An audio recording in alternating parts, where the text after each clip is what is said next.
तो hello guys, कैसे हैं आप सब। आप सभी का स्वागत है। तो आज के वीडियो में मैं एक न्यू एनिमे जिसका नाम है डेमन स्पिरिट सीड मैनुअल उसका एक्सप्लेनेशन करने वाला हूं। इसलिए ज़्यादा बकवास ना करते हुए सीधे बढ़ते हैं मेन एपिसोड की तरफ। तो एपिसोड की शुरुआत होती है हमारे मेन कैरेक्टर से जिसका नाम है युआन और एक ओटाकू रहता है। ओटाकू मतलब वो बंदा जिसको एनिमे वगैरह बहुत ज़्यादा पसंद रहते हैं और इसको भी एनिमे वगैरह बहुत ज़्यादा पसंद है और नॉर्मली खाली घर पर रह के एनिमे ही देखने का काम करता है। घर से बाहर बहुत ही कम निकलता है, जब इसको ज़रूरत पड़ती है तब। और आज के दिन वो बहुत ज़्यादा खुश है और एक जगह पे जाने के लिए तैयार है और वहाँ वो एयरपोर्ट के ज़रिए जाने वाला था, यानी प्लेन के ज़रिए। तो वो एयरपोर्ट पे पहुँच जाता है और हमें पता चलता है कि एक एनिमे थीम पार्क में जाने वाला है। मतलब ऐसा पार्क जहाँ एनिमे से रिलेटेड चीज़ें रहेंगे, एनिमे के खिलौने, एनिमे की मूर्ति वगैरह रहेगी।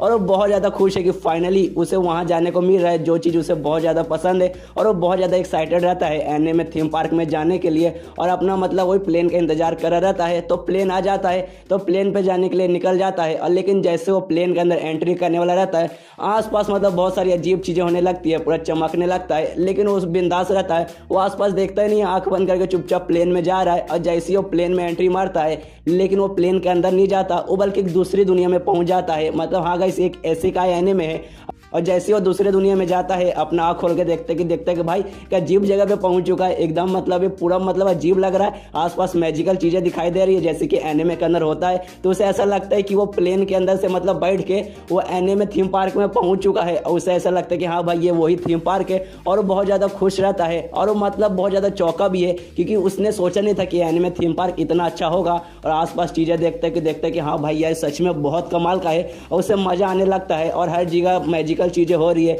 लोग झाड़ू पे उड़ रहे हैं, कालीन पे बैठ के उड़ रहे हैं। और एक लड़की रहती है जो कि स्कूल जा रही रहती है अपने ड्रैगन पे उड़ के, और मतलब बहुत ज़्यादा खुश है। उसे तो अभी ऐसा ही लग रहा है कि वो अभी फिलहाल के लिए एनिमे थीम पार्क में है और फोटो वगैरह लेने लगता है, सेल्फी खींचने लगता है। तभी बाजू में एक छोटा सा ड्रैगन आता है और ड्रैगन उसे चाट लेता है। तब एहसास होता है अरे भाई ये ड्रैगन तो जिंदा है, मतलब ये ड्रैगन असली है। तब उसे एहसास होता है कि वो कोई थीम पार्क में नहीं बल्कि एक दूसरी दुनिया में ट्रांसफर होकर आ चुका है। और वहीं पर उसे सदमा लग जाता है कि अरे भाई मेरे साथ ये क्या होगा, अब मेरी ज़िंदगी बर्बाद हो जाएगी। अब बैठ के दुखड़ा रोने लगता है। लेकिन कुछ ही समय बाद वो खुद को मतलब तैयार हो जाता है कि हाँ भाई मैं आ गया हूँ दूसरी दुनिया में। और सोचने लगता है कि भाई जिससे मतलब एनिमे के अंदर होते हैं कि जो मेन कैरेक्टर रहता है वो दूसरी दुनिया में पहुँच जाता है, वैसे शायद मैं भी मेन कैरेक्टर हूँ जो कि दूसरी दुनिया में पहुँच चुका हूँ। और जैसे एनिमे के अंदर होता है कोई मतलब मेन कैरेक्टर दूसरी दुनिया में जाता है तो लड़की वगैरह मिलते हैं, उसकी ज़िंदगी अच्छी हो जाती है, ये चीज़ मिलेगा वो चीज़ मिलेगा, इसलिए मुझे भी जरूर मिलेगा। और मुझे बस 2 मिनट रुक के इंतजार करना है, फिर इसके बाद देखना मज़ा ही आएगा, फिर मेरी ज़िंदगी भी ऐशी ऐश हो जाएगी।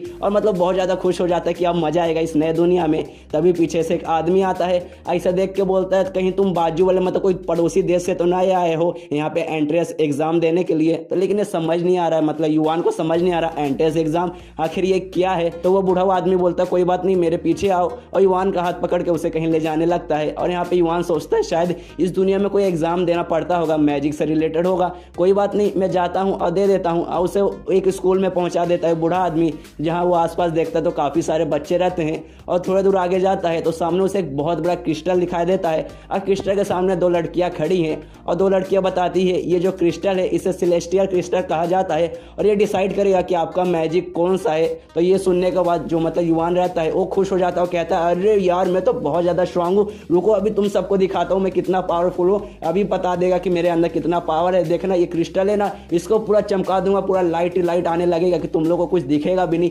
और क्रिस्टल के पास जाता है और जैसे एनिमे के कैरेक्टर एक्टिंग करते हैं, अपना पूरा सुपर पावर जगाने की कोशिश करते हैं, वैसे ही करता है और क्रिस्टल पे हाथ लगाता है, जिसके बाद वो क्रिस्टल सचमुच चमकने भी लगता है। और यहाँ पे मतलब युवान खुश हो जाता है, अरे वाह देखो चमकने लगा, मतलब मेरे अंदर बहुत सारी स्ट्रॉन्ग पावर है। लेकिन तभी जो 2 लड़कियों में से एक लड़की कहती है कि नहीं आप आउट हो चुके, अब बाहर निकल जाइए यहाँ से, अब किसी काम के नहीं है। तो ये सुनने के बाद युवान बोलता है अरे यार तुम पागल हो क्या, तुम्हें दिखाई नहीं दिया अभी इसके अंदर लाइट चमका, मतलब मेरे अंदर पावर है। लेकिन जो बाकी बच्चे रहते हैं वो सब हंसने लगते हैं और यहाँ पे युवान को समझ नहीं आ रहा कि अरे भाई ये क्या मतलब क्या हो रहा है, लोग हंस क्यों रहे हैं, अभी तो लाइट चमका भी, मतलब मेरे अंदर पावर है। तभी वो लड़के समझाती है अरे मतलब आप गलत समझ रहे, ये चमका इसको चमकना चाहिए था लेकिन आपका व्हाइट चमका, ये ऐसा क्रिस्टल है इस पर अगर आप हाथ लगाओगे तो ये लाल चमका, तो इसका मतलब आपके अंदर आग की पावर है। ये ब्लू चमका इसका मतलब आपके अंदर पानी की ताकत है। ये हरा चमका इसका मतलब आप में लकड़ी की मतलब पावर है। लेकिन जब आपने इसे छुआ ये पूरा व्हाइट चमका, मतलब आपके अंदर पावर ही नहीं है, आपके अंदर कोई सुपर पावर नहीं है। तब एक दूसरी लड़की रहती है, वो क्रिस्टल में मतलब माइक्रोस्कोप से देखने लगती है कि हाँ भाई कुछ तो होगा। तब उसको एक पतला सा ग्रीन कलर का दिखाई देता है, तो कहती है अरे हाँ हाँ देखो देखो इस बंदे के अंदर है ज़्यादा नहीं बस थोड़ी सी पावर है, देख रहे हो एकदम पतला सा एक रस्सी जितना हमें ग्रीन कलर दिखाई दे रहा है। तो ये लड़की आके बोलती है देखो तुम्हारे अंदर पावर है लेकिन बहुत थोड़ी सी है, मेहनत करो 10 साल 20 साल 50 साल करो, तब ये छोटी सी मतलब पतली से जो रस्सी जितना हरा रंग है वो बढ़ेगा तो तुम्हें मतलब और पावर मिलेगी। और मतलब बोलते हैं कि चलो आप निकलो, आपके अंदर कोई सुपर पावर नहीं है, और उसको भगा देते हैं। और यहाँ पे मतलब युवान बहुत ज़्यादा दुखी हो जाता है। और पीछे सब लोग ये बात कर रहे हैं कि लगभग 100 मतलब लाख साल में भी ऐसा लड़का मैं पहली बार देख रही हूँ, मतलब एक लड़का जिसके अंदर सुपर पावर है ही नहीं, इतो सा है लगभग 1% भी नहीं है, और हंसने लगते हैं। और यहाँ पे युवान का दिमाग खराब हो रहा है और पूरा सदमे में जा चुका है। अरे यार मतलब मैं एनिमे के मेन कैरेक्टर जैसा पूरी दूसरी दुनिया में आ गया हूँ और मेरे अंदर सुपर पावर ही नहीं है। और एक पेड़ के पास आके मतलब पावर जगाने की कोशिश करते हैं कि नहीं भाई मेरे अंदर कुछ होगा, लेकिन कोई फर्क नहीं पड़ता, कुछ उसके अंदर कोई सुपर पावर नहीं रहती। तभी उसके पास वही बूढ़ा आदमी आता है जो उसको मतलब स्कूल में ले गया था और कहता है देखो हम जैसे लोग भी इस दुनिया में है, ये मैजिकल दुनिया में जहाँ सुपर पावर जैसी चीज़ें रहती है, लेकिन हमारे अंदर सुपर पावर नहीं है, मेरे अंदर भी नहीं है। जिस बंदे के अंदर सुपर पावर नहीं है वो गार्डन का काम करते हैं, वो गार्डनर बन जाते हैं। और चलो हम भी वैसे ही करते हैं, तुम मेरे हिस्सा बन जाओ, मेरे साथ काम करो मेरे गार्डन में, और हम लोग साथ में मिलके फूल उगाएंगे। और यहाँ पे मतलब युवान भी सोचता है चलो भाई इस दुनिया में आ चुका हूँ, मेरा भी रहने खहने का कोई मतलब ठिकाना नहीं है, मुझे गार्डन का काम करने का मन तो नहीं है, लेकिन फिलहाल इस दुनिया में सर्वाइव करने के लिए मैं ये कर लेता हूँ। और प्लस उसके पास ग्रीन का छोटा सा पावर है, मतलब थोड़ा सा पावर है वो प्लांटिंग से रिलेटेड, क्योंकि ग्रीन लाइट जला इसका मतलब बंदे के अंदर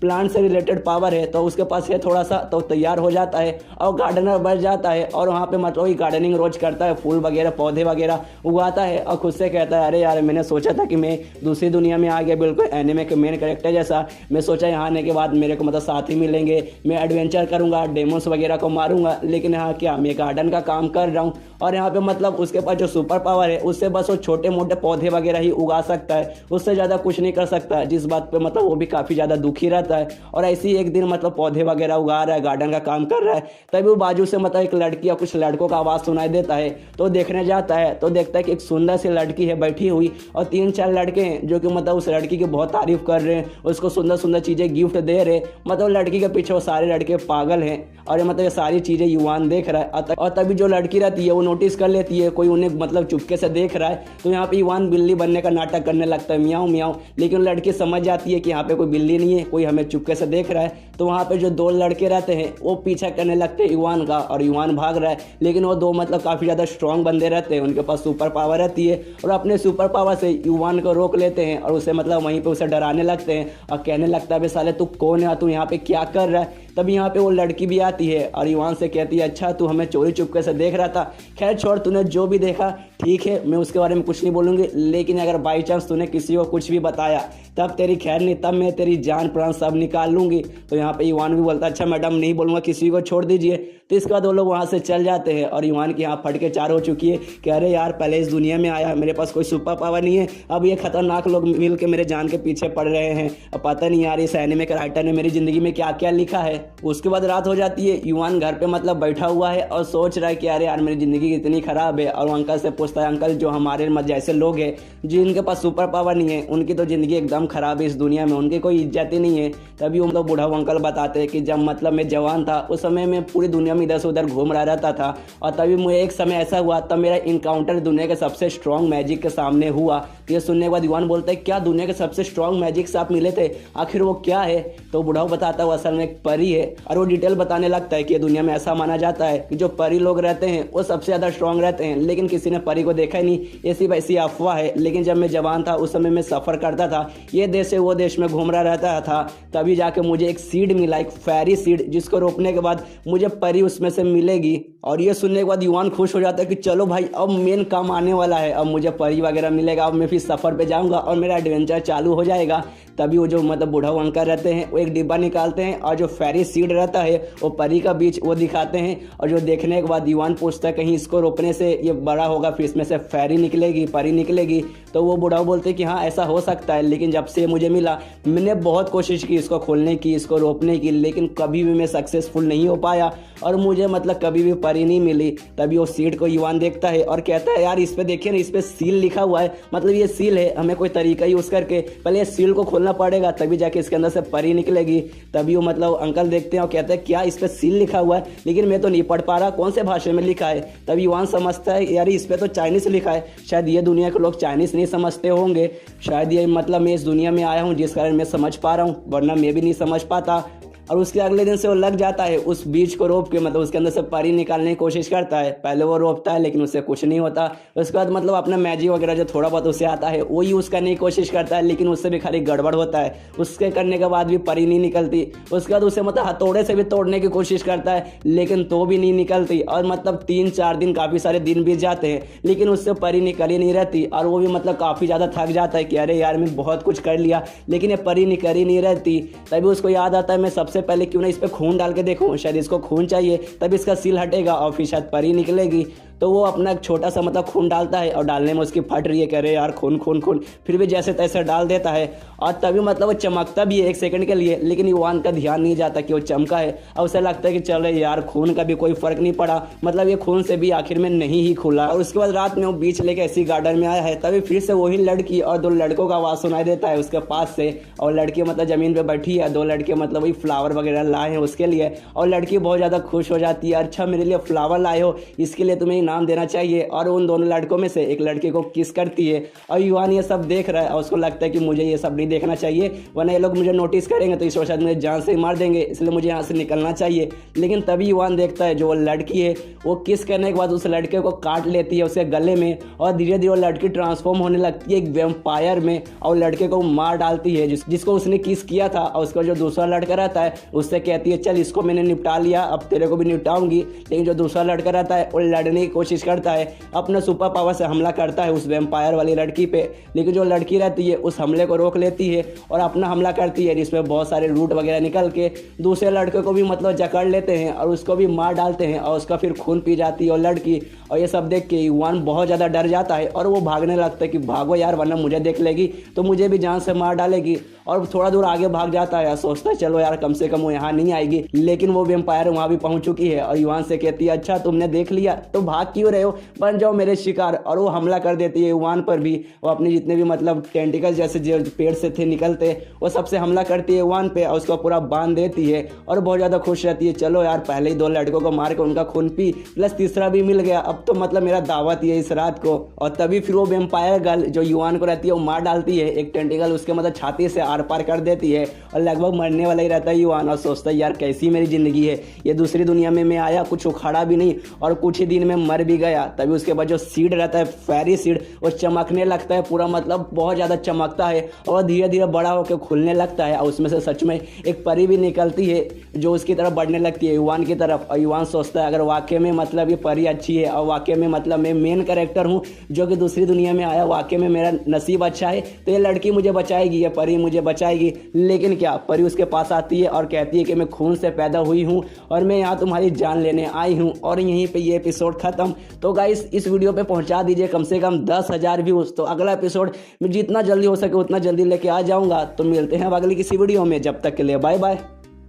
तो डेमन स्पिरिट सीड मैनुअल के एपिसोड 2 की तरफ बढ़ने से पहले एक छोटा सा बात बताना चाहता हूं कि जब मैंने इसका एपिसोड 1 अपलोड किया था उस पर रिस्पांस तो बहुत अच्छा आया, लेकिन आप में से काफ़ी सारे लोग बोल रहे हैं कि अरे भाई इस एनिमे को कंटिन्यू करने के बदले तो स्पेयर में गेट लॉर्ड ही कंटिन्यू कर। तो गाइस टेंशन लेने की कोई जरूरत नहीं है, स्पेयर में गेट लॉर्ड पहले की तरह कंटिन्यू रहेगा, रोज उसके 2 या 3 एपिसोड आते रहेंगे, प्लस इसका भी आएगा, इसका 2 दिन में 1 डालूंगा या 1 दिन में 1 डाल दूंगा। तो टेंशन लेने की कोई जरूरत नहीं है, दोनों एनिमे देखिए और दोनों एंजॉय कीजिए। तो अब बढ़ते हैं सीधा एपिसोड की तरफ। तो एपिसोड की शुरुआत वहीं से होती है जहां से पिछला एपिसोड खत्म हुआ था। जो वेम्पायर गर्ल रहती है वो अपने मेन कैरेक्टर युवान को मार डालती है। तभी वहां पर परी अपीयर होती है और देखती है कि अरे सच में यार ये युवान मर चुका है, कैसा मेन कैरेक्टर है, पहले एपिसोड में ही मर गया।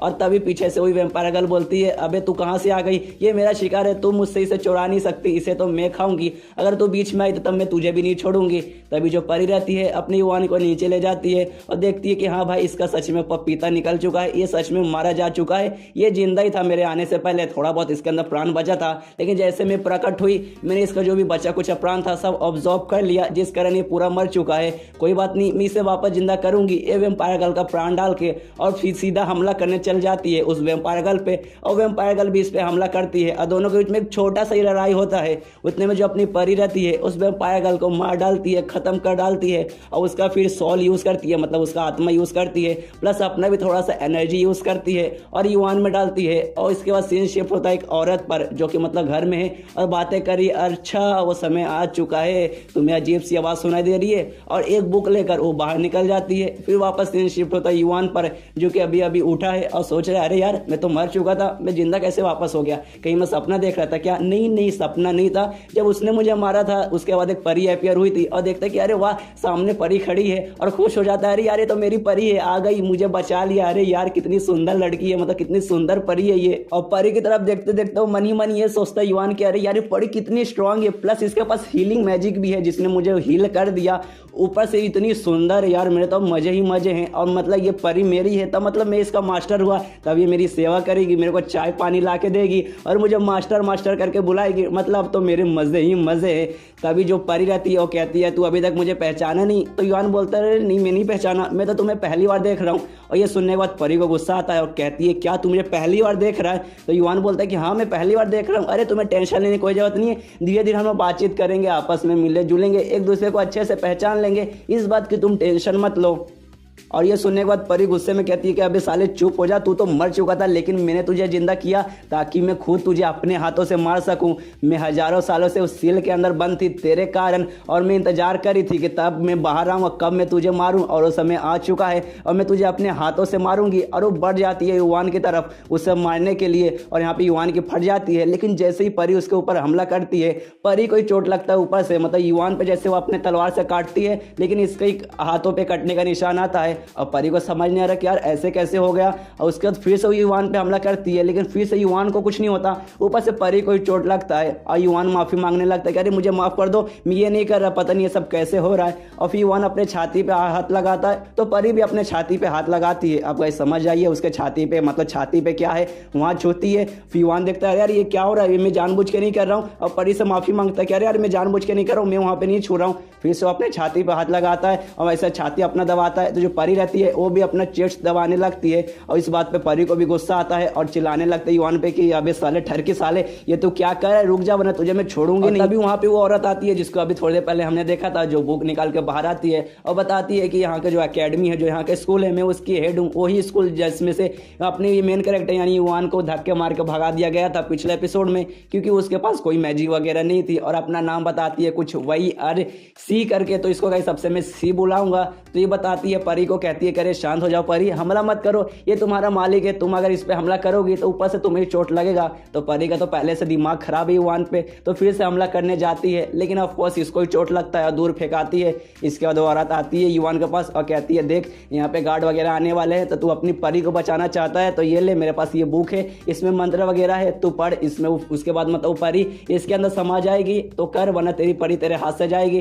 तो वो बुक लेता है और रिचुअल वगैरह करने लगता है। अरे परी देखती है और कहती है कि अबे रुक जा, अगर तूने ये किया तो मैं तेरे पकोड़े लगा दूंगी, प्लीज ऐसा कुछ मत कर, मुझे बुक के अंदर वापस बंद मत कर। तो फिर भी युवान सुनता नहीं है और करता है और परी उस बुक में आके समा जाती है। इसके बाद युवान को भी समझ नहीं आ रहा कि अरे यार ये क्या हो गया, मैंने ये क्या कर दिया। उसके बाद वही जो औरत जिसका नाम सी है वो युवान को ले जाती है, चाय वगैरह पिलाती है और कहानी बताने लगती है कि जो हमारा देश है वहाँ पे माना जाता है कि हजारों साल पहले परियों का राज हुआ करता था, हर जगह परी वगैरह हुआ करती थी, जिससे मतलब सबसे ज्यादा स्ट्रांग माना जाता है। लेकिन अचानक से वो धीरे धीरे गायब होने लगी, किसी को भी नहीं पता कि वो अचानक से कहाँ गायब हो गई। और जो ये बुक है जिसके अंदर तुमने अपनी परी को भी फिलहाल के लिए बंद किया है, वो मतलब हमारे एकेडमी का सबसे पुराना बुक है और इसमें पूरा तरीका लिखा हुआ है कि परी को कैसे कंट्रोल करते हैं। तो ये सुनने के बाद युवान कहता है अगर ऐसी बात है तो मैं इसे रख सकता हूँ ना, क्योंकि ये तो आपके किसी काम का होगा ही नहीं, क्योंकि आपके पास तो परी वगैरह शायद होगी नहीं। तो यहाँ पे तो मतलब बात तो सही बोल रहा है युवान, लेकिन जो लड़की रहती है मतलब जो औरत सी, उसके दिमाग में कुछ और चल रहा है, उसको मतलब बुक का कुछ काम नहीं है। तो भी युवान को बोलता है अच्छा मैं तुम्हें कैसे दे दूँ, ये तो हमारे स्कूल का बहुत पुराना पुराना बुक है, मैं तुम्हें नहीं दे सकता हूँ, आखिर ये हमारा है। तो इसका करेगा क्या? मतलब उस औरत को युवान से कुछ चाहिए था, फ्री में वो बुक नहीं देना चाहती, और युवान भी समझ आता है कि हाँ भाई इस औरत को कुछ चाहिए मुझसे, फ्री में तो ये बुक देगी नहीं। तो पूछता है अरे मैडम बताइए आपको क्या चाहिए, मैं कोशिश करूँगा, अगर मेरे पास रहा तो मैं दूंगा। तो औरत इससे बोलती है कि मैं ये चाहती हूँ कि तुम मेरे स्कूल में आओ, एडमिशन ले लो और मेरे स्टूडेंट बन जाओ। और सिर्फ यही नहीं, एक और कंडीशन है, तुम मेरे स्कूल में आओगे तो मेरे स्कूल में जितने भी स्कबिस है वो सबको पकड़ो और वो सबको खत्म कर दो। अब गैस आप ये सोच रहे होंगे कि स्कबिस कौन है, तो स्कबिस गैस वही औरत है जिसको हमने पिछले एपिसोड में भी देखा था और इस एपिसोड के स्टार्टिंग में देखा था। वो वेम्पायर गर्ल जो लोगों को पहले अपनी तरफ अट्रैक्ट करती है, फिर उनका खून पी के उनको मार डालती है। और जो जिस स्कूल में वो औरत है सी, उस स्कूल में से बहुत सारे मतलब स्कबिस है। तो युवान से वो कहती है कि तुम हमारे स्कूल में आ जा और सारे लोगों को ढूंढो और सबको खत्म कर दे। और ये सुनने के बाद युवान की फट जाती है और कहता है कि अरे नहीं यार, वो लोग तो बहुत खतरनाक होते हैं, मेरे को लोग ढूंढ के मुझे ही मारेंगे, मेरा ही खून पिए जाएंगे, इसलिए मुझे ये बुक नहीं चाहिए, अपना बुक अपने पास रखिए, मैं तो जा रहा हूँ, बस मुझे माफ कर दीजिए। तो ये सुनने के बाद वो औरत कहती है अच्छा इसी बात है क्या, मेरे पास सिर्फ ये बुक नहीं, इसके अलावा मेरे पास 3 और सीड है, मतलब 3 और परी वाले सीड है, फेरी सीड है, इसमें से और परी निकल सकती है, अगर तुझे ये चाहिए तो तुझे मेरा काम करना पड़ेगा। और युवान को पता नहीं क्या हो जाता है, वो मतलब झुक जाता है उसके सामने और कहता है अरे मुझे चाहिए मैडम, मैं आपका स्टूडेंट बनने के लिए तैयार हूँ, सारे स्कबिस वगैरह को मैं पकड़ूंगा, बस ये बुक और ये सारे सीड वगैरह मुझे देख लीजिए। और खुद सोच रहा है कि अरे यार मुझे क्या हो गया यार, इसमें जान का भी खतरा है, लेकिन ये सीधे इसने मेरे वीक पॉइंट पे हमला कर दिया है, अब मैं मतलब मना भी नहीं कर सकता क्योंकि मुझे ये सीड चाहिए। और वो सीड और बुक वगैरह रख लेता है और उसका स्टूडेंट बनने के लिए तैयार हो जाता है। उसका तो बुक लेके मतलब ऐसे लेटा है और बुक में पढ़ रहा है कि यार कैसे कंट्रोल करे परी को। तो उसमें यही लिखा था कि जो परी से मतलब अच्छे से कंट्रोल करना है तो उसके साथ बातचीत कीजिए, घूमिए फिरिए, ताकि रिलेशन आपको उसके साथ अच्छा हो। तो यहाँ पे सोचता है अरे यार बातचीत कहाँ से करूँ, जैसे ही बाहर निकालूंगा तो फिर से मेरी तरफ मारने के लिए बढ़ जाएगी। और सोचता है हाय रे मेरी ज़िंदगी कुछ अच्छा हो ही नहीं रहा। तभी बुक अचानक से बोलने लगती है कि अरे यार मैं आपसे बात कर सकती हूँ। और युवान को समझ नहीं आ रहा कि अरे यार ये बुक बोला क्या, अचानक से ऐसे कैसे। तो बुक से खुद पूछता है अरे तुमने मुझसे बात किया, अगर किया तो क्यों किया। तो बुक बोलता है क्योंकि आपके अंदर घंटा मैजिक नहीं है, इसलिए मुझे आपसे बात करना पड़ेगा। तो युवान बोलता है अच्छा इसी बात है, मतलब इसमें मेरी बुराई हो रही है, कोई बात नहीं, चलो इसमें फ़ायदा ही है, कोई तो बात कर रहा है मुझसे। और फिर युवान पूछता है आखिरी बुक के जरिए मुझसे और क्या क्या कर सकता हूं। तो वो बताता है बुक के इसके जरिए आप परी की दुनिया में जा सकते हो और वहां पे आप कब्जा कर सकते हो, वहां के राजा बन सकते हो।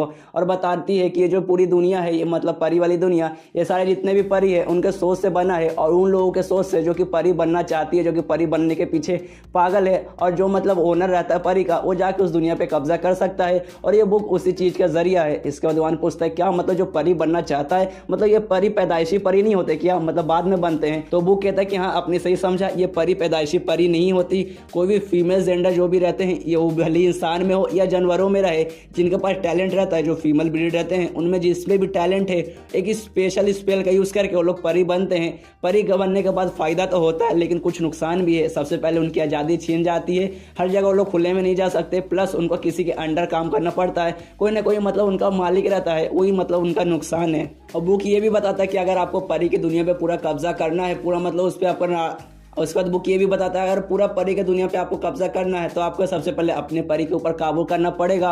और अभी लगभग 24 घंटा आप रुकिए, इसके बाद आपके अंदर भी थोड़ी बहुत मैजिक वगैरह आएगा, जब तक इंतजार कीजिए। तो उसके बाद वही युवान बुक में देखता है कि अरे यार बुक में कोई खजाना मिल जाए, थोड़े बहुत पैसे वगैरह सिक्के वगैरह मिले या कोई हथियार मिल जाए। तो बुक को हिलाने लगता है लेकिन कुछ नहीं निकलता, बल्कि जो बुक रहता है वो उड़ के जाके युवान के मोबाइल में घुस जाता है और बताता चलिए मेरे पास मतलब कोई हथियार वगैरह तो नहीं है जो चीज़ आप ढूंढ रहे, लेकिन मेरे पास ये स्किल है कि मैं किसी के अंदर भी घुस सकती हूँ, मतलब मोबाइल वगैरह जैसी चीज़ों में, ताकि आप आसानी से मुझे कहीं भी ले जा सके।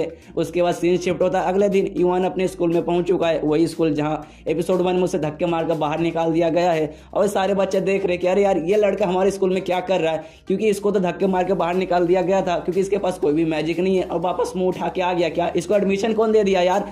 और तभी एक बच्चा आता है, मतलब बहुत बदमाश बच्चा, और एक क्रिस्टल फेंकता है युवान की तरफ, मतलब लेना चाहता था युवान की, क्योंकि युवान के पास कोई मैजिक नहीं है। और युवान से कहता है कि भाई क्रिस्टल उठा, ताकि वो उठाए और कोई चमके ना। तो फिर से सारे बच्चे उस पर हंसे, लेकिन युवान जैसे वो क्रिस्टल उठाता है वो चमकने लगता है, और एक नहीं बल्कि 2 रंग में, ब्लू और ग्रीन रंग मिक्स चमक रहा था, जो देखने के बाद सारे बच्चे हैरान कह रहे यार कल तक तो इसके पास मतलब कोई मैजिक नहीं थी और अचानक से आज 2-2 मैजिक आ गया, ऐसे कैसे। और युवान उसी बच्चे के पास जाकर पूछता है जिसने क्रिस्टल इसकी तरफ फेंका था कि अरे भाई देखिए ऐसा रंग का चमक रहा है और ये फट भी गया, तो मतलब क्या है मेरे अंदर पावर वगैरह है कि नहीं। तो बच्चा बोलता कि अरे हाँ ये क्रिस्टल फट गया प्लस 2 रंग का चमक रहा है, और यानी इसका मतलब तुम्हारे पास पानी और लकड़ी का ताकत है और तुम्हारा सच में क्वालिफिकेशन बहुत ज़्यादा हाई है, तुम बहुत ज़्यादा स्ट्रांग हो। इसके बाद मतलब सोचता युवान अच्छा चलो ऐसी बात है, मुझे स्माइल करके मुंह अच्छा रखना पड़ेगा, नहीं लोग मुझ पर पता नहीं क्या क्या सोचेंगे। और तभी सोचता है कि चलो यहाँ के थोड़े बच्चों से बात करता हूँ, और एक लड़की की तरफ जाता है और उससे बात करने लगता है, लेकिन ऐसे बात करता है जैसे उससे नॉर्मल बात नहीं बल्कि उससे छेड़ रहा है। पूछने लगता है अरे वो प्यारी लड़की कैसी हो, मेरे साथ डेट पे चलोगी क्या, मेरे साथ कॉफी पीने चलोगी क्या, मुझे तुम पूरा अकेडमी घुमाओगी। और लड़की शर्मा जाती है, अरे नहीं नहीं मैं नहीं कह सकती, मम्मी पापा पता नहीं क्या सोचेंगे, समाज क्या सोचेगा, और वहां से भाग जाती है। यहाँ पे युवान भी सोचने लगता है कि अरे यार मैं उस लड़की से ऐसे बात नहीं करना चाहता था, लेकिन अपने आप मेरा बॉडी पता नहीं क्या किया जा रहा था, मेरा मुंह जबरदस्ती कुछ भी निकले जा रहा था, मुझे समझ नहीं आ रहा आखिर ये हो क्या रहा है। तो खोपचे में आता है, अपना मोबाइल ऑन करता है, जो बुक उसके अंदर मोबाइल में घुसा था उससे पूछता है देख बहन क्या क्या हो रहा है, मुझे बता, मुझे समझ नहीं आ रहा। तो ये बुक में बताता है कि देखो आपके पास अब दो एबिलिटी आ चुकी हैं, सबसे पहले फेरी की एबिलिटी, दूसरा स्कम्बस की भी एबिलिटी आ चुकी है आपके अंदर। तो फेरी के आने के कारण आपके अंदर मतलब वही पानी और जो लकड़ी का एबिलिटी है वो आ चुका है, प्लस जो स्कम्बस मतलब जो डायन थी वेम्पायर उसकी भी एबिलिटी आपके अंदर आ चुकी है। तो युवान पूछता है उसकी एबिलिटी आ चुकी है तो मतलब क्या मेरे अंदर एबिलिटी आई है, आखिर उसकी एबिलिटी है क्या। तो बुक बताता है कि मतलब आप किसी को भी अपनी तरफ अट्रैक्ट कर लोगे, मतलब वो लड़का रहा, लड़की रहा, बच्चा रहा, बूढ़ा रहा, जानवर रहा, कुत्ता रहा, बिल्ली रहा, फर्क नहीं पड़ता, आपके सामने मतलब किसी को भी देख के आपका ठरक उड़ जाएगा, प्लस वो लोग भी आपकी तरफ अट्रैक्ट होंगे। और ये देखने मतलब ये सुनने के बाद युवान का भी मतलब चक्कर आ जाते, चकरा जाते कि अरे भाई ये क्या एबिलिटी है, मेरी जिंदगी में मतलब पकोड़े पे पकोड़े लगे जा रहे हैं। और तभी इनका एक पीटी पीरियड भी रहता है और युवान को भागने का काम मिला है, मतलब सारे बच्चों के साथ। और युवान की फट रही है कि अरे यार पृथ्वी पे भी भागने को रहता है, यहाँ भी भगा रहे यार, यहाँ तो कुछ हालत कराओ यार, यहाँ भी मेरी हालत खराब हो रही है। और तभी उनका जो पीटी टीचर रहता है वो सारे बच्चों को भाषण दे रहा है, देखो मैंने तुम्हें ऐसा लड़ना सिखाया था कि पहले कॉन्सेंट्रेट करो, फिर अपने पूरा पावर यूज करो, ऐसे ही लड़ाई करना। तो एक बच्चा बोलता है हाँ आपने ठीक बोला, लेकिन मतलब उसको प्रैक्टिकल करने में ज़्यादा मजा आएगा। तो टीचर बोलता है तेरा मतलब क्या है, तो करना क्या चाहता है। तो लड़का बोलता है जो नया स्टूडेंट आया ना युवान, मैं इसके साथ लड़ना चाहता हूँ और टेस्ट करना चाहता हूँ आपका प्रैक्टिस वाला जो आपने कराया है। लेकिन युवान मना कर देता है कि नहीं मुझे नहीं लड़ना। तो टीचर चिल्लाता है अबे साले चुपचाप रहे, तुझे भरोसा नहीं है क्या, जो मैंने सिखाया उससे जाके मतलब लड़ाई कर और साबित कर दे। तो युवान को भी मतलब मन नहीं था लेकिन करना पड़ता है, और लड़ाई का समय आ चुका है, बैटल फील्ड जो रहता है वहाँ पे भेज दिया जाता है दोनों को लड़ने के लिए। और तभी वहाँ पे एंट्री होती है एक प्रिंसेस की। अब वैसे प्रिंसेस कौन है इसके बारे में मतलब और डिटेल वगैरह हम आगे के एपिसोड में पता चलेगा। और सच में वो प्रिंसेस है, पूरे स्कूल वाले भी उसकी इज्जत करते हैं, सारे लड़के उसके पीछे पागल है। वो आती है, उसके लिए स्पेशल मतलब एक सिंहासन भी बुक है, तो सिंहासन पे वो बैठती है और कहती है चलो वो लड़ाई चालू करे। और यहाँ पे मतलब युवान का लड़ने का मन नहीं है, लेकिन वो सामने वाला लड़का मतलब वो लड़ना चाहता है और उसके पास वाइंड का पावर रहता है, तो अपने वाइंड्स के पावर से हमला करती है युवान की तरफ। तो युवान स्टार्टिंग में उसे रोकता है। तो जो उसका बुक रहता है मतलब फिलहाल के लिए जो मोबाइल के अंदर है उसमें से जो परी थी जिसको अभी हमने देखा लाल बाल वाली, वो कहती है अरे चल चल मुझे बाहर निकाल, क्योंकि मैं तेरे लिए लड़ूंगी, क्योंकि तू चाहता यही है ना कि तेरे लिए मर जाऊं, क्योंकि तुझे तो कुछ चोट लगेगा नहीं, जो भी तुझे चोट लगेगा वो असल में मुझे लगेगा, इसलिए तू मतलब अटैक वटैक सहना बंद कर, मुझे बाहर निकाल और मैं इसके साथ लड़ के इसको खत्म कर दूंगी। लेकिन वहाँ पे युवान ठान लेता है कि नहीं मैं तुझे बाहर नहीं निकालूंगा, मैं खुद इससे लड़ूंगा। और अपना पावर मतलब वही कॉन्सेंट्रेट करता है, फिर हमला करता है। उसके पास वुड की पावर थी मतलब लकड़ी की पावर, तो बेल वगैरह निकलता है और हमला करता है और उसे हरा देता है। और यहाँ पे अपना युवान जीत जाता है। और जितने के बाद उसे भी विश्वास नहीं हो रहा कि अरे भाई वो जीत गया, लेकिन तभी वो मतलब बेहोश हो जाता है। और जैसा उसका आँख खोलता है वो खुद को मतलब एक अजीब जगह पे पाता है, एक ऐसा जगह जहाँ सब कुछ टूटा फूटा है और यहाँ पे लोग एक दूसरे को टॉर्चर कर रहे हैं। और तभी एक लड़की से टकराता है और लड़की बैठी है, उसको चोट लगा है और मतलब वो कह रही है कि बहुत ज़्यादा ठंड। तो डेमन स्पिरिट सीड मैनुअल की एपिसोड 3 की शुरुआत वहीं से होती है जहाँ से पिछला एपिसोड खत्म हुआ था। जो हमारा मेन कैरेक्टर है वो युवान, वो लड़ते लड़ते बेहोश हो जाता है मतलब लड़ाई खत्म होने के बाद। और जब आँख खुलता है तब खुद के एक अजीब सी जगह पे पाता है जो पूरा टूटा फूटा था। उससे वहाँ पे एक बच्ची दिखाई देता है जिसका तबीयत खराब था, उसको बुखार लगा था। तो वो लड़की को साइड में ले जाता है, पानी वगैरह मतलब कपड़ा लेता है, उसको गीला करता है और उसके सिर पर रखता है ताकि बुखार कम हो। और कहता है तुम टेंशन मत लो, मैं तुम्हें बचा के रहूँगा, यहाँ से निकालूंगा। और यहाँ पे जितने भी लोग मुसीबत में हैं, जिनको टॉर्चर किया जा रहा है, मैं सभी को बचाऊंगा।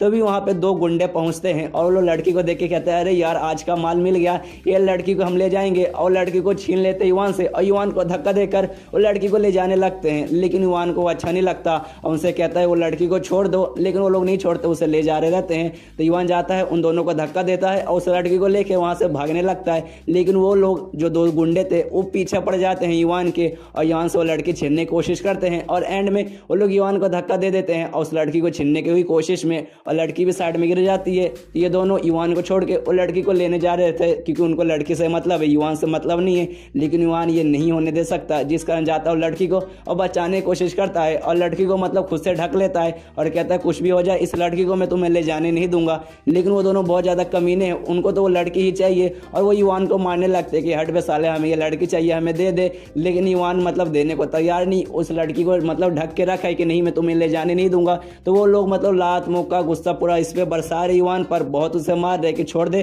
उन्हें तेरी हम चटनी बना देंगे, इस लड़की को हमें दे दे। लेकिन वो देने को तैयार नहीं और जो लड़की है वो भी युवान की तरफ देखती है और कहती है तुम्हारा शुक्रिया।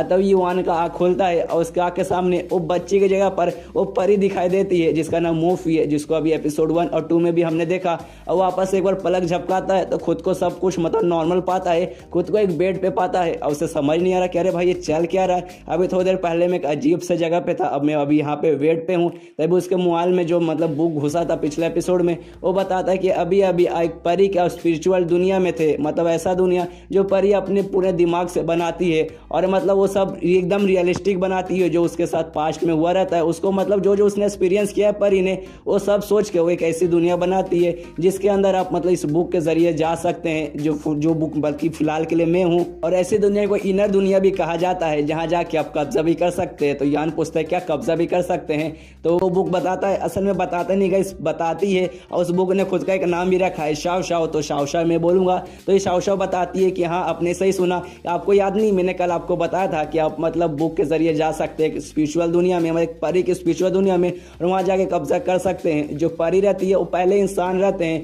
जिनके पास स्पेशल टैलेंट रहता है और वो बाद में एक मतलब एक स्पिरिचुअल और बाद में एक स्पेल का यूज करके वो लोग परी बनते हैं। लेकिन परी बनने के बाद कोई ना कोई इनका मालिक रहता है और खुद की एक दुनिया बनाते हैं जो पूरा मतलब उसके एक्सपीरियंस पे बेस रहता है। और जिस दुनिया में सब अपी होके आ रहे थे वो एक परी की दुनिया थी और ये वही परी था जिसको एपिसोड 1 और 2 में हमने देखा, जिसका नाम मोफाई है।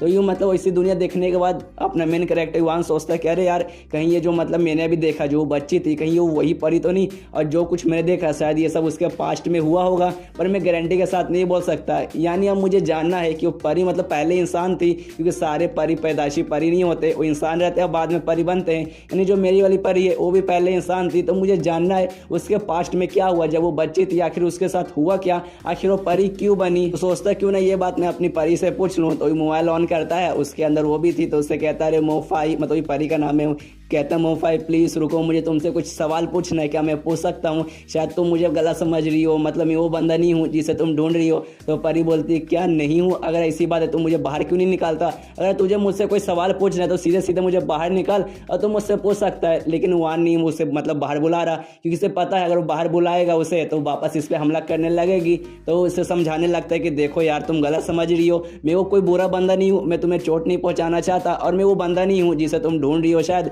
कोई गलत फैमिली हो रही है, बल्कि मैं तो मतलब औरतों की इज्जत करता हूँ, उनके साथ बुरा बर्ताव नहीं करता। तो ये सुनने के बाद परी बोलते हैं अच्छा इसी बात है, चलो मैं तुम्हारे बात पे विश्वास कर लूंगी। लेकिन समझ आते कि अरे यार तो ताने मार के मुझे बोल रही है। तो ये परी से पूछता है तो मुझे ताना मार रही हो ना। तो परी बोलते हैं कि हाँ ऑफकोर्स ताना मार रही हूँ, तेरे जैसे आदमी को भला मैं तारीफ करूँ, तेरे जैसे आदमी का तो मैं जान निकाल लूंगी, देखना एक बार मुझे बाहर निकलने दे। और तभी जिस रूम में मतलब वो था लेटा हुआ युवान, उसी रूम में दो लड़की आते हैं और दोनों लड़की स्कैबिस रहते हैं। अब इस पिछले एपिसोड में मैंने बताया कि स्कैबिस क्या होते हैं, अगर आपने को नहीं पता तो एक बार और बता देता हूँ। स्कैबिस गाइस असल में एक टाइप की डायन या फिर भूत को कहा जाता है, जो कि इंसानों के जैसे दिखते हैं, इंसानों के बीच में रहते हैं और किसी भी इंसान को अपनी तरफ अट्रैक्ट करते हैं और फिर सुमड़ी में ले जाकर अपने असली रूप में आकर वो दूसरे इंसान को मार डालते हैं और उनका खून पी जाते हैं। और फिलहाल के लिए जिस रूम में युवान था उसी रूम में और दो स्कैबिस आए हैं और उनको ऐसा लग रहा है जो युवान है वो मतलब बेहोश हो गया था, जिस कारण अभी बेहोश होगा, और एक लड़के को लेके आते हैं, मतलब इसी जिस लड़के को उनको खून पीना है वही प्यार का उससे नाटक करते हैं, बेड पे लेटाते हैं और उसका खून पीने का काम चालू कर देते हैं।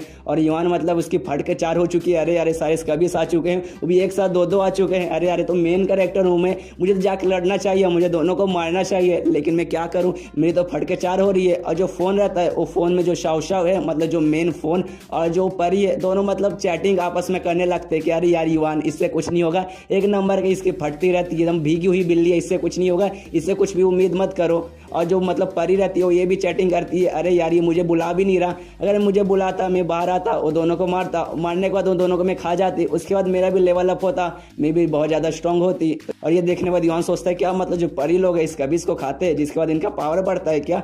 इसके अलावा फिर सीन शिफ्ट होता है वो दोनों इस कबीज पे जो कि अभी अभी उस कमरे में आई थी, और जो लड़के को साथ में लेके आए थे उस लड़के का वो लोग खून पी जाते हैं और उनको बहुत ज़्यादा मजा आता है कि चलो यार खून पीने को मिल गया, बहुत टेस्टी था। और तभी उस रूम में एक आदमी आता है जो दोनों कबीज का महाराज था, और उस आदमी को देखते ही दोनों कबीज झुक जाते हैं और कहते हैं अरे महाराज आपका स्वागत है। और महाराज मतलब उनका कहता है कि चलो इसके बाद हमें दूसरा भी काम निपटाना है।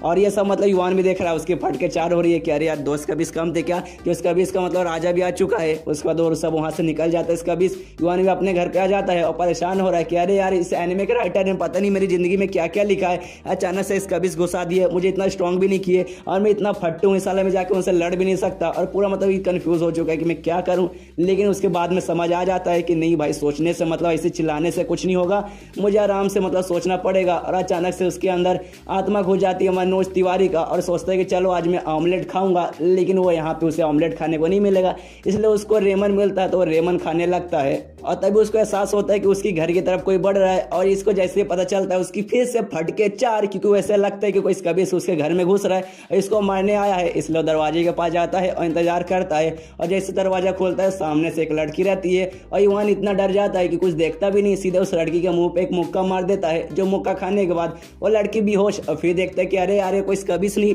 बल्कि ये तो राजकुमारी थी, वो है, और उसकी फटके चार हो चुकी है पहले से भी ज्यादा, क्योंकि यार उसने राजकुमारी को मार दिया। अब इसके बॉडीगार्ड आएंगे और इसको पकड़ के ले जाएंगे, लेकिन वो देखते हैं कि अरे राजकुमारी अकेले आई है, इसके बॉडीगार्ड नहीं आए हैं, इसलिए चलो इसे अंदर ले लेता हूँ ताकि कोई देखे ना और मुझे मतलब कोई कुछ करे ना। इसलिए जाता है उस राजकुमारी को बेड पे सुला देता है, और उसके ऐसी फटी हुई है कि अरे यार मैंने इसको मुक्का मार दिया, एक बार जगेगी तो मुझे चिल्लाएगी, शायद मुझे सजा दे दे और शायद मेरा सर भी कलम करवा दे, इसलिए मतलब मुझे इसको मनाना पड़ेगा, इसको मतलब कैसे भी बताना पड़ेगा कि नहीं मैंने तुझे मुक्का नहीं मारा है। और सोचता है बेचारी अकेले सोएगी कुछ हो ना जाए, इसलिए यहाँ पे साइड में मैं भी सो जाता हूँ, और उसी बेड पे दोनों सो जाते हैं। और थोड़ी देर बाद जो राजकुमारी रहती है वो जग जाती है, और जैसे युवान को बगल में सोते हुए देखती है, युवान को जोर से एक मुक्का मारती है, और युवान भी मतलब यहाँ पे बहुत उसे पेलती है, और युवान भी उसके बाद कहता है अरे प्लीज प्लीज मुझे मारिए मत, मैंने इससे पहले आपको मुक्का नहीं मारा था, वो बल्कि आप मेरे घर पे आई और अचानक से बेहोश हो गई, मैंने तो बल्कि आपको बचाया और अपने घर के अंदर बुलाया। लेकिन जो राजकुमारी है उसको मुक्के के बारे में कुछ याद नहीं, और कहती है कि तुम्हारी इतनी हिम्मत हुई, तुमने मतलब मुझे इतने सस्ते बेड पे सुला दिया, प्लस जो बेडशीट था वो भी इतना सस्ता वाला था,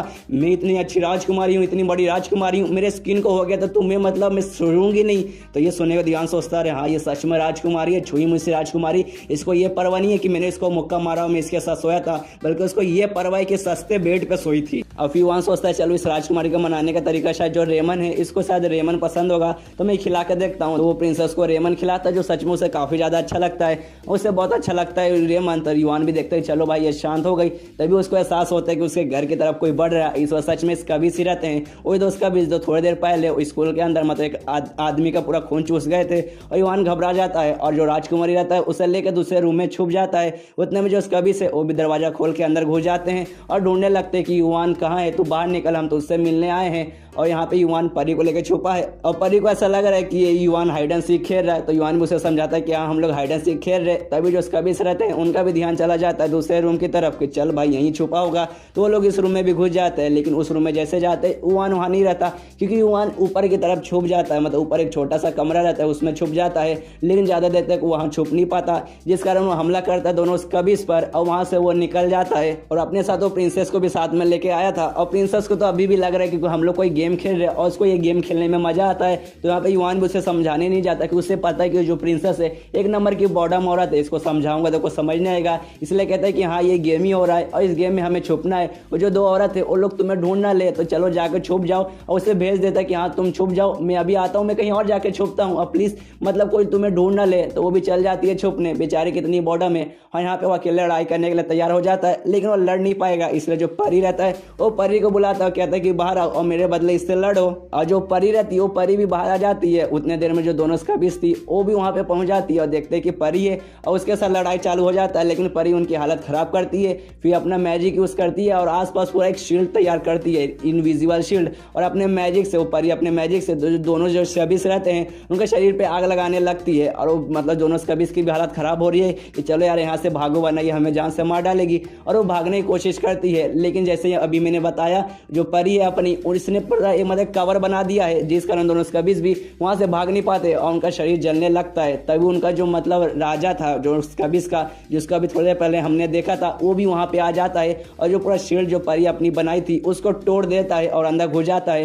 और अपने राजा को देखते हुए दोनों स्कबीज खुश हो जाते हैं और कहते हैं अरे महाराज आप आ गए, प्लीज हमें आप बचा लीजिए। लेकिन क्या वो मतलब बचाने के बदले उन दोनों को जान से मार देता है और कहता है यार तुम दोनों बहुत कमजोर थे, मुझे तुम्हारी अब कोई जरूरत नहीं है। और जो शावशाव रहती है मतलब जो मोबाइल, वो बताती है अरे यार ये तो महाराज है उनका और इसका लेवल 8 है, और जो अपनी परी है मूफी उसका लेवल कम है, तो मुझे नहीं लगता कि उसके सामने लड़ पाएगी। और यहाँ पे युवान को भी टेंशन होने लगता है और परी से मतलब माइंड टू माइंड बात करने लगता है। दोनों एक दूसरे के साथ माइंड टू माइंड बात भी कर सकते हैं, तो माइंड टू माइंड बात करता है, जिसमें परी कहती है अच्छा अब तुम्हें मेरे बारे में क्यों टेंशन हो रहा है, तुमने मुझे बुलाया क्यों, ताकि मैं तुम्हारे लिए लड़ूं और यहाँ पे मर जाऊं। लेकिन तुम टेंशन मत लो, मैं यहाँ पे मरूंगी नहीं, क्योंकि मुझे जिंदा रहना है और मुझे तुम्हारी भी जान लेना है। तो यहाँ पे माइंड टू माइंड वो युवान कहता है अरे यार तुम गलत समझ रही हो, मैं वो बंदा हुई नहीं जिसे तुम मारना चाहती हो। तो परी फिर से माइंड टू माइंड कहती है कि नहीं, मैं ऐसा हो ही नहीं सकता, ऐसा हो ही नहीं सकता कि मैं तुम्हें पहचानूं नहीं, क्योंकि अगर तुम मर भी गए, तुम राख भी तुम बदल गए, राख में भी बदल गए ना, तो भी मैं तुम्हें पहचान लूंगी कि तुम वही बंदा हो। और फिर लड़ाई चालू हो जाता है अपने परी और जो स्कबीज का राजा था उनके बीच में, और ये एपिसोड वहीं पे खत्म। तो मिलते हैं अगले किसी वीडियो में, जब तक के लिए बाय बाय। तो डेमन स्पिरिट सीड मैनुअल के एपिसोड 4 की शुरुआत वहीं से होती है जहां से पिछला एपिसोड खत्म हुआ था। और स्कबीज के महाराज और जो अपनी मतलब जो परी है उनके बीच में लड़ाई चालू है, और दोनों में मतलब जो परी है वो कमजोर पड़ रही है। और यहाँ पे जो युवान है वो भी देखते हैं कि अरे यार ये बेचारी कमजोर पड़ रही है, मुझे इसका पावर बढ़ाना पड़ेगा, उसके लिए मुझे क्या करना पड़ेगा। तो अपने मोबाइल में जो उसका बुक गया था उससे पूछता है कि अरे मुझे बताओ यार मैं कैसे करूँ। तो इसका बुक में जो बंदी थी, मतलब जो इसका जो बुक है, जो फिलहाल एक लड़की का फॉर्म लिया हुआ, एक परी का फॉर्म लिया है, वो बताती है कि देखो अगर तुम्हें परी का पावर बढ़ाना है तो उसके लिए दो रास्ते हैं। सबसे पहले परी के साथ रोज बातचीत करके मतलब रिलेशनशिप अपना अच्छा बढ़ा के उसकी पावर बढ़ती है, और दूसरा ये कि परी का जो इनर वर्ल्ड रहता है, मतलब उसके पास्ट में जाकर उसके साथ अच्छा रिलेशन करके तुम मतलब बढ़ा सकते हो उसका पावर। तो इसके सुनने के बाद युवान सोचता है इसमें जो पहला रास्ता है कि रोज बातचीत करके बढ़ाने का पावर, वो तो फिलहाल के लिए नहीं हो पाएगा, लेकिन जो सेकंड है वो मैं कर सकता हूँ। उसलिए मुझे मतलब अपनी जो मूव है अपनी परी है उसके मतलब पास्ट में जाना पड़ेगा। तो ये परी से कहता बुक वाली से प्लीज मुझे भेज दे उसके इनर वर्ल्ड में। तो वो बताती है कि नहीं तुम नहीं जा सकते, कि तुम्हारे पास अभी स्पिरिचुअल पावर बहुत कम है, इतने में तुम नहीं जा पाओगे। और इधर जो लड़ाई है वो चालू है उस मतलब राजा स्कबीज के राजा के बीच में और अपनी मोफाई के बीच में। और यहाँ पे युवान एकदम उसको समझ नहीं आ रहा कि अरे यार मैं क्या करूं, मेरे पास तो कोई स्पिरिचुअल एनर्जी बची नहीं, मुझे इसके पास्ट में जाना है, मैं पास्ट में कैसे जाऊं। तो वहाँ पे जो प्रिंसेस आती है, जिसको मतलब युवान बुद्धू बना के नुका छुपे खेलने के लिए भेज दिया था, वो आ जाती है और कहती है क्या तुम्हें स्पिरिचुअल एनर्जी चाहिए, मैं दे सकती हूँ, मतलब मैं समझो कि मैं गोदाम हूँ स्पिरिचुअल एनर्जी का, लेकिन उसके लिए मतलब तुम्हें मतलब मुझे ऐसा रिक्वेस्ट करना पड़ेगा तभी जाके मैं दूंगी, ऐसे नहीं दूंगी। तो उससे रिक्वेस्ट करने लगता है इवान। तो बोलते हैं अच्छा ठीक है मैं दे दूंगी, लेकिन तुम्हें मानना पड़ेगा कि मैं ये गेम जीत गई हूँ, क्योंकि मैं गेम जीती गई हूँ, एंड तक मैं छुपी रही और कोई भी मुझे आके नहीं ढूंढा। और तभी प्रिंसेस का ध्यान भी उस लड़ाई में जाता है जहां देखती है कि एक आदमी और एक परी है लाल रंग की, वो मतलब दोनों झगड़ा कर रहे हैं। और लड़ाई में ऑफकोर्स जो जैसे कि अभी मैं बता रहा हूँ कि वो जो बंदा अपनी परी के ऊपर बहुत ज्यादा भारी पड़ रहा है, यहाँ पे परी भी मतलब उससे मतलब मुकाबला नहीं कर पा रही क्योंकि वो बंदा बहुत ज्यादा स्ट्रांग है। तभी वो प्रिंसेस कहती है कि अरे यार ये जो आदमी जो उसके साथ लड़ रहा है उसको लगता है कहीं ना कहीं मैंने देखा है, उसको मतलब ऐसा जाना पहचाना सा चेहरा लग रहा है। तो युवान छुपाने की कोशिश करते हैं कि अरे नहीं नहीं वहां देखने की कोई जरूरत नहीं है, और हमारा गेम अभी तक खत्म नहीं हुआ है, हमारा गेम अभी बाकी है, एंड तक तुम छुप ही नहीं रही, तुम बाहर आ गए, इसलिए तुम्हें थोड़े समय के लिए और छुपना पड़ेगा। तो प्रिंसेस बोलते रहे नहीं नहीं मैं इतनी देर तक तो छुप ही रही, कोई आया भी नहीं। तो युवान प्रिंसेस से कहता है कि नहीं नहीं एक लेवल अभी और बाकी है, आपको एक और मतलब गेम का एक और लेवल पार करना है, उसके लिए मतलब एक छोटा सा रूल है। तो प्रिंसेस पूछती है कौन सा रूल। तो युवान बताता है कि आपको आंख बंद करके खड़ा रहना है जब तक मैं ये ना बोलूँ कि अपनी आंख खोली है। तो प्रिंसेस बोलते क्या क्या फालतू रूल है, मुझे नहीं आगे खेलना। तो युवान बोलता है कि अगर आप खेलेंगे, अगर आप जीत गए तो मैं साल भर के लिए आपके लिए रेमस बना के ला के दूंगा। तो ये सुनने के बाद प्रिंसेस खुश हो जाती है और कहती है अच्छा ठीक है मैं ये गेम कंटिन्यू करने के लिए तैयार हूँ, और अपना वो आंख बंद कर लेती है जैसा मतलब युवान ने उससे कहा था। और यहाँ पे युवान देखता है कि मुझे लगता है ना कि जो स्कबीज का राजा है ये बंदा ये पक्का प्रिंसेस के पीछे आया है, अगर ऐसी बात है तो मुझे प्रिंसेस को मतलब बचाना पड़ेगा और अपनी परी को भी बचाना पड़ेगा। और उसके बाद प्रिंसेस से युवान कहता है कि चलिए अपने जो स्पिरिचुअल एनर्जी है वो मेरे शरीर में ट्रांसफर कीजिए। तो अपना स्पिरिचुअल एनर्जी ट्रांसफर करने लगती है युवान के शरीर शरीर में। और यहाँ पे जो उनका ये इसका भी इसका राजा है वो देखता है कि हाँ भाई ये बंदा परी का पावर बढ़ाने की कोशिश कर रहा है तो मैं ऐसा होने नहीं दूंगा, और वो युवान के ऊपर मतलब हमला कर देता है। और जो परी है वो आके मतलब बचा लेती है युवान को, वो हमले को खुद पे सह लेती है क्योंकि वो युवान को मरते हुए मतलब नहीं देख सकती। अगर वो मर गई तो इसका मतलब पूरा मतलब नहीं हो पाएगा क्योंकि इसको अपने हाथों से युवान को मारना जो है। और फिर जो युवान है वो परी के पास्ट में पहुंच जाता है और जहां जाती है उसे पता चलता है कि जो पास्ट में जो अपनी परी थी, जो मतलब जो मोफाई थी, एक एसेसियन थी, मतलब एक ऐसी बंदी जो कि मतलब लोगों को मारती थी पैसे वगैरह के लिए, और वही अपना काम पूरा कर रही है, यानी लोगों को मार रही है और 3-4 लोगों को मारती है। और एक और बंदा बच्चा है जो मतलब रिक्वेस्ट करने लगता है मोफाई से कि प्लीज मुझे माफ कर दो, प्लीज मुझे छोड़ दो, मुझे मत मारो। तो मोफाई बोलते हैं अच्छा ठीक है मैं तुम्हें नहीं मारूंगी, तू लकी है, मैं तुझे छोड़ देती हूँ। और वो जाने लगती है और यहाँ पे मतलब युवान पहुंच चुका है और देखता है कि ऐसा ऐसा कांड हो रहा है। लेकिन क्या, जिस बंदे को मतलब मोफाई ने अभी तक छोड़ा, मतलब जिसे जिंदा छोड़ दिया, वो बंदा फिर से तलवार लेके पीछे से मोफाई की तरफ मारने आता है। तो यहाँ पे युवान चिल्लाता है कि देखो ध्यान से अपने पीछे देखो, कोई तुम्हें मारने आ रहा है। लेकिन उसका आवाज सुनाई नहीं देता परी को, लेकिन परी को पता चल जाता है कि हाँ भाई कोई आ रहा है उसको मारने, और वो मार डालती है। और जो मतलब बंदा पीछे उसके आ रहा है और कहती है कि अरे यार तुम्हारे पास इतना अक्ल नहीं है क्या, मैंने एक मौका तुझे जिंदा रहने का दिया था लेकिन तूने आखिर में अपने गधा का दिमाग यूज किया और आखिर में देख तू मर ही गया। उसके बाद युवान मोफाई के पास जाता है और उससे देखता है कि अरे यार मतलब ऐसा पास्ट में हुआ करते थे, ऐसी उसकी पर्सनैलिटी थी क्या। लेकिन जैसे ही वो मतलब मोफाई को छूता है उसके शरीर मतलब उसके आर पार हो जाता है। उससे समझ नहीं आ रहा कि अरे भाई मैं इससे बात भी नहीं कर पा रहा, इसे छू रहा हूँ तो मेरा शरीर आस के आर पार हो रहा है, ऐसे कैसे। तो ये बोक वाली परी बताती है कि इसका मतलब ये हुआ कि तुम पहले से इस दुनिया में हो, मतलब ये जो तुम्हारा कोई ना कोई पहले से है, तुम्हारा सॉल मतलब तुम्हारी आत्मा पहले से इस दुनिया में है। इसके बाद वही वापस शिफ्ट होता है मोफाई पे। जैसे कि मैंने बताया था कि वो पैसे के बदले लोगों को मारती है, तो ये अपने पैसे लेने आई थी और सारे लोग जो पैसे दिए थे इसको मारने के लिए, वो कहते हैं कि मोफाई तुम तो सच में बाकी कमाल की हो, तुम तो मतलब तुम्हारे सामने कोई टिक ही नहीं सकता, और इसे पैसे दे देती है। तो ये भी पैसे लेके अपने घर पे जाने लगती है। अपने घर के बाहर एक आदमी को देखती है जो कि आदमी एक बिल्ली लेके बैठा हुआ है, तो उसके पास जाती है, उसको देखती है। तो बंदा भी बोलता है देखो मेरे पास कितनी प्यारी बिल्ली है ना प्यारी। लेकिन मोफाई उसके बिल्ली पे ध्यान नहीं देती, वो उसके तलवार पे ध्यान देती है कि इस बंदे के पास एक तलवार है। तो उससे पूछते हैं तुम्हारे पास जो तलवार है उसकी कीमत कितनी है, मुझे बताओ, मुझे खरीदना है। लेकिन वो बंदा बोलता है कि ये बेचने के लिए नहीं है, मतलब मैं इसे बेचता नहीं हूँ। तो मोफाई बोलते हैं कि नहीं, हर चीज़ की कोई ना कोई कीमत होती है और इसकी भी कुछ ना कुछ होगा। लेकिन वो बंदा बोलता है कि नहीं ये बेचने के लिए नहीं है, इसकी कोई कीमत नहीं है, ये मैं नहीं बेच सकता। तो इसके बाद वो मोफाई चली जाती है कि चल भाई नहीं बेचना तो मत बेच। तभी वहाँ पे युवान भी आता है और देखता है कि वो बंदे का चेहरा सेम टू सेम इसके साथ मिल रहा है, मतलब यही वो बंदा है, मतलब ये युवान है, पास्ट का युवान है, मतलब ये पहले युवान था, अभी जो फिलहाल के लिए है वो इसका नया जन्म है। इसके बाद मोफाई अपने घर में चली जाती है, तब उसका आवाज़ मतलब आता है बाहर से, कोई मतलब म्यूजिक बजा रहा है। तो अपने खिड़की से बाहर देखती है तो वो और कोई नहीं बल्कि वही बंदा था जो कि म्यूजिक बजा रहा है। और उसका म्यूजिक सुनने के लिए आसपास चार पांच बच्चे इकट्ठे हुए हैं और उनको म्यूजिक बहुत ज़्यादा अच्छा लगता है। तभी वो लड़का मोफाई की तरफ भी देखता है, तो मोफाई अपना मतलब खिड़की बंद कर लेती है।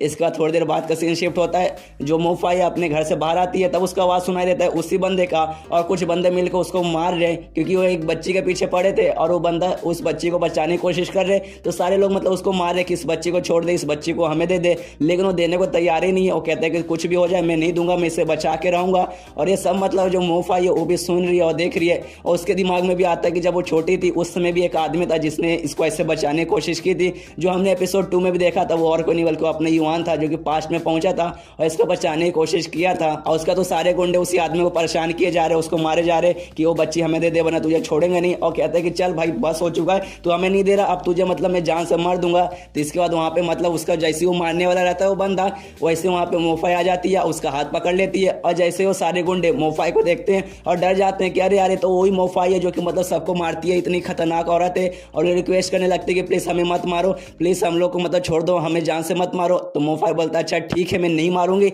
बस तुम लोग यहाँ से निकल जाओ। तो सारे मतलब गुंडे डर के मारे वहां से भाग जाते हैं। इसका जो बंदा था जिसको मतलब सब लोग मार रहे थे वो शुक्रिया करते हैं मोफाई का। तो मोफाई बोलते कि मैंने क्या कहा, सब लोग यहाँ से निकल जाओ। तो ये सुनेगा तो बंदा बोलता अच्छा मतलब तुम मुझे भी बोलना चाहती थी, मैं भी यहाँ से निकल जाऊँ, अच्छा ठीक है मैं यहाँ से चला जाऊँगा। लेकिन उसके ऊपर जो तलवार था वो मोफाई को देता है और कहता है कि चलो मैं शुक्रिया के बदले तुम्हें ये देना चाहता हूँ, तुमने मेरी जान बचाई। तो मोफाई बोलती है अच्छा ठीक है मुझे इसका प्राइस बताओ, कितने प्राइस हुआ, कितना पैसा हुआ, वो मैं दे दूंगी। तो आदमी कहता है क्या प्राइस, ये पैसा नहीं है बल्कि मैं गिफ्ट के बदले में दे रहा हूँ, ऐसा गिफ्ट दे रहा हूँ। तो ये सुनने के बाद मोफाई बोलते हैं गिफ्ट वो क्या होता है, खाली पैसों के बदले चीजें आती हैं। तो ये सुनने के बाद वो आदमी बोलता है क्या तुम्हें गिफ्ट के बारे में नहीं पता, ये असल में एक टाइप का भेंट होता है जो बिना पैसे के बदले मतलब हम दूसरे को दिया करते हैं। तो ये मतलब सारा सुनने के बाद ये सब देखने के बाद वो मतलब रख भी लेती है तलवार और कहती है कि देखो यार, तुम जैसा आदमी मुझे पता नहीं कि इस देश में कैसे जिंदा है। इस देश में हर जगह गुंडे, मवाली, चोर और क्रिमिनल्स है, जिस कारण तुम्हारे जैसे आदमी तो बहुत पहले ही मर जाते हैं। लेकिन चलो, अब तुम्हें टेंशन लेने की कोई जरूरत नहीं है। अगर बाई चांस कोई तुम्हें परेशान करेगा तो खाली नाम बता देना कि मैं मोफाई को जानता हूँ, वो तुम्हें परेशान नहीं करेंगे। और ये समझो, ये मेरी तरफ से मतलब एक गिफ्ट ही है, क्योंकि अगर तुम मेरा नाम लोगे तो कोई तुम्हें मारेगा नहीं। और तलवार से वो चेक करते कि हाँ भाई, तलवार कितना शार्प है और बहुत ज़्यादा शार्प रहता है। उसके बाद मोफाई वहाँ से चली जाती है और ये सारा चीज़ युआन देख लेता है और कहता है कि ये गलत हो रहा है। तो उसकी वो भूख वाली परी बोलती है क्या गलत हो रहा है। तो युआन समझाने लगता है कि देखो, जो कुछ हो रहा है सब गलत हो रहा है। वो जो बंदा है जो बिल्कुल मेरी तरह दिखता है, वो असल में उसी ने मतलब धोखा दिया, फिर एंड में वही कुछ ना कुछ करेगा मोफाई के साथ। तुमने देखा नहीं क्या, वो पूरा मतलब प्लान करके रखा है। वो पहले से मोफाई के पीछे मतलब नजर रखता है और उसके बारे में उसने पूरा डिटेल निकाल के रखा है। और एंड में देखा तुमने, मतलब उसी के घर के बाहर वो जाके बैठा हुआ है। आखिर कोई उसके घर के बाहर क्यों जाके बैठेगा, क्योंकि वो जगह है वो मतलब सेफ जगह है नहीं। पहली बात, गुंडे वाली वहाँ घूमते, प्लस उसके ऊपर कोई छत भी नहीं है, बारिश हुआ या कुछ भी हुआ तो भीग ही जाएगा। प्लस वो जगह कचड़े के जगह के पास है, बाजू में लोग कचड़ा फेंकते, तो वहाँ पे क्यों बैठेगा, क्योंकि सामने मोफाई का घर है। प्लस उसने अपने साथ एक बिल्ली भी रखा था। लोग बिल्ली क्यों रखते हैं, क्योंकि लोग को ऐसा लगता है ना कि लड़कियों को बिल्ली बहुत ज्यादा पसंद है, इसलिए उसने बिल्ली रखा था। प्लस वो म्यूजिक बजाता था, जो भी लड़कियों को बहुत ज्यादा पसंद है। एंड में म्यूजिक बजा के सारे बच्चों को वो अट्रैक्ट किया। उसके बाद वो दिखा रहा है कि देखो वो कितना अच्छा आदमी है। और प्लस एंड में मतलब उसने ऐसा सिचुएशन बनाया, आखिर में मतलब एक बच्ची को बचाने गया ताकि वो आए और फिर वो मतलब मोफाई उसको भी जाके बचाए। और बदले में उसने तलवार गिफ्ट किया। और जो अपनी मोफाई है मतलब उसका काम ही है लोगों को मारना, तो उसको ऑफकोर्स तलवार तो पसंद आएगा, तो तलवार को तो मना कर ही नहीं सकती। इसलिए मतलब उसने तलवार गिफ्ट किया ताकि मतलब धीरे धीरे वो मोफाई उसके प्यार के पीछे पागल होने लगे। और जो मोफाई अपने पास में से मतलब अजीब जो गुंडे टाइप के, क्रिमिनल टाइप के आदमी है, सिर्फ उसी से मिल चुकी है। इसे ऐसे मतलब किसी आदमी से वो नहीं मिली है। और प्लस जो गुंडे इसे मार रहे थे जब वो लड़की को बचाने गया था, वो लड़की भी पक्का मतलब इसी की होगी। और जो गुंडे हैं वो गुंडे भी पक्का इसके ही भाड़े के गुंडे होंगे, जिस कारण मतलब पूरा इसने नाटक किया था। और एंड में मुझे ऐसा लगता है कि धीरे धीरे मोफाई भी इसके प्यार के पीछे पागल हो जाएगी और एंड में ये धोखा देगा, नहीं तो कुछ ना कुछ जरूर बुरा करेगा। मतलब यहाँ से पूरा हालत खराब हो रहा है, मुझे मतलब मोफाई को बचाना पड़ेगा, इस आदमी को मोफाई से मुझे दूर करना ही पड़ेगा।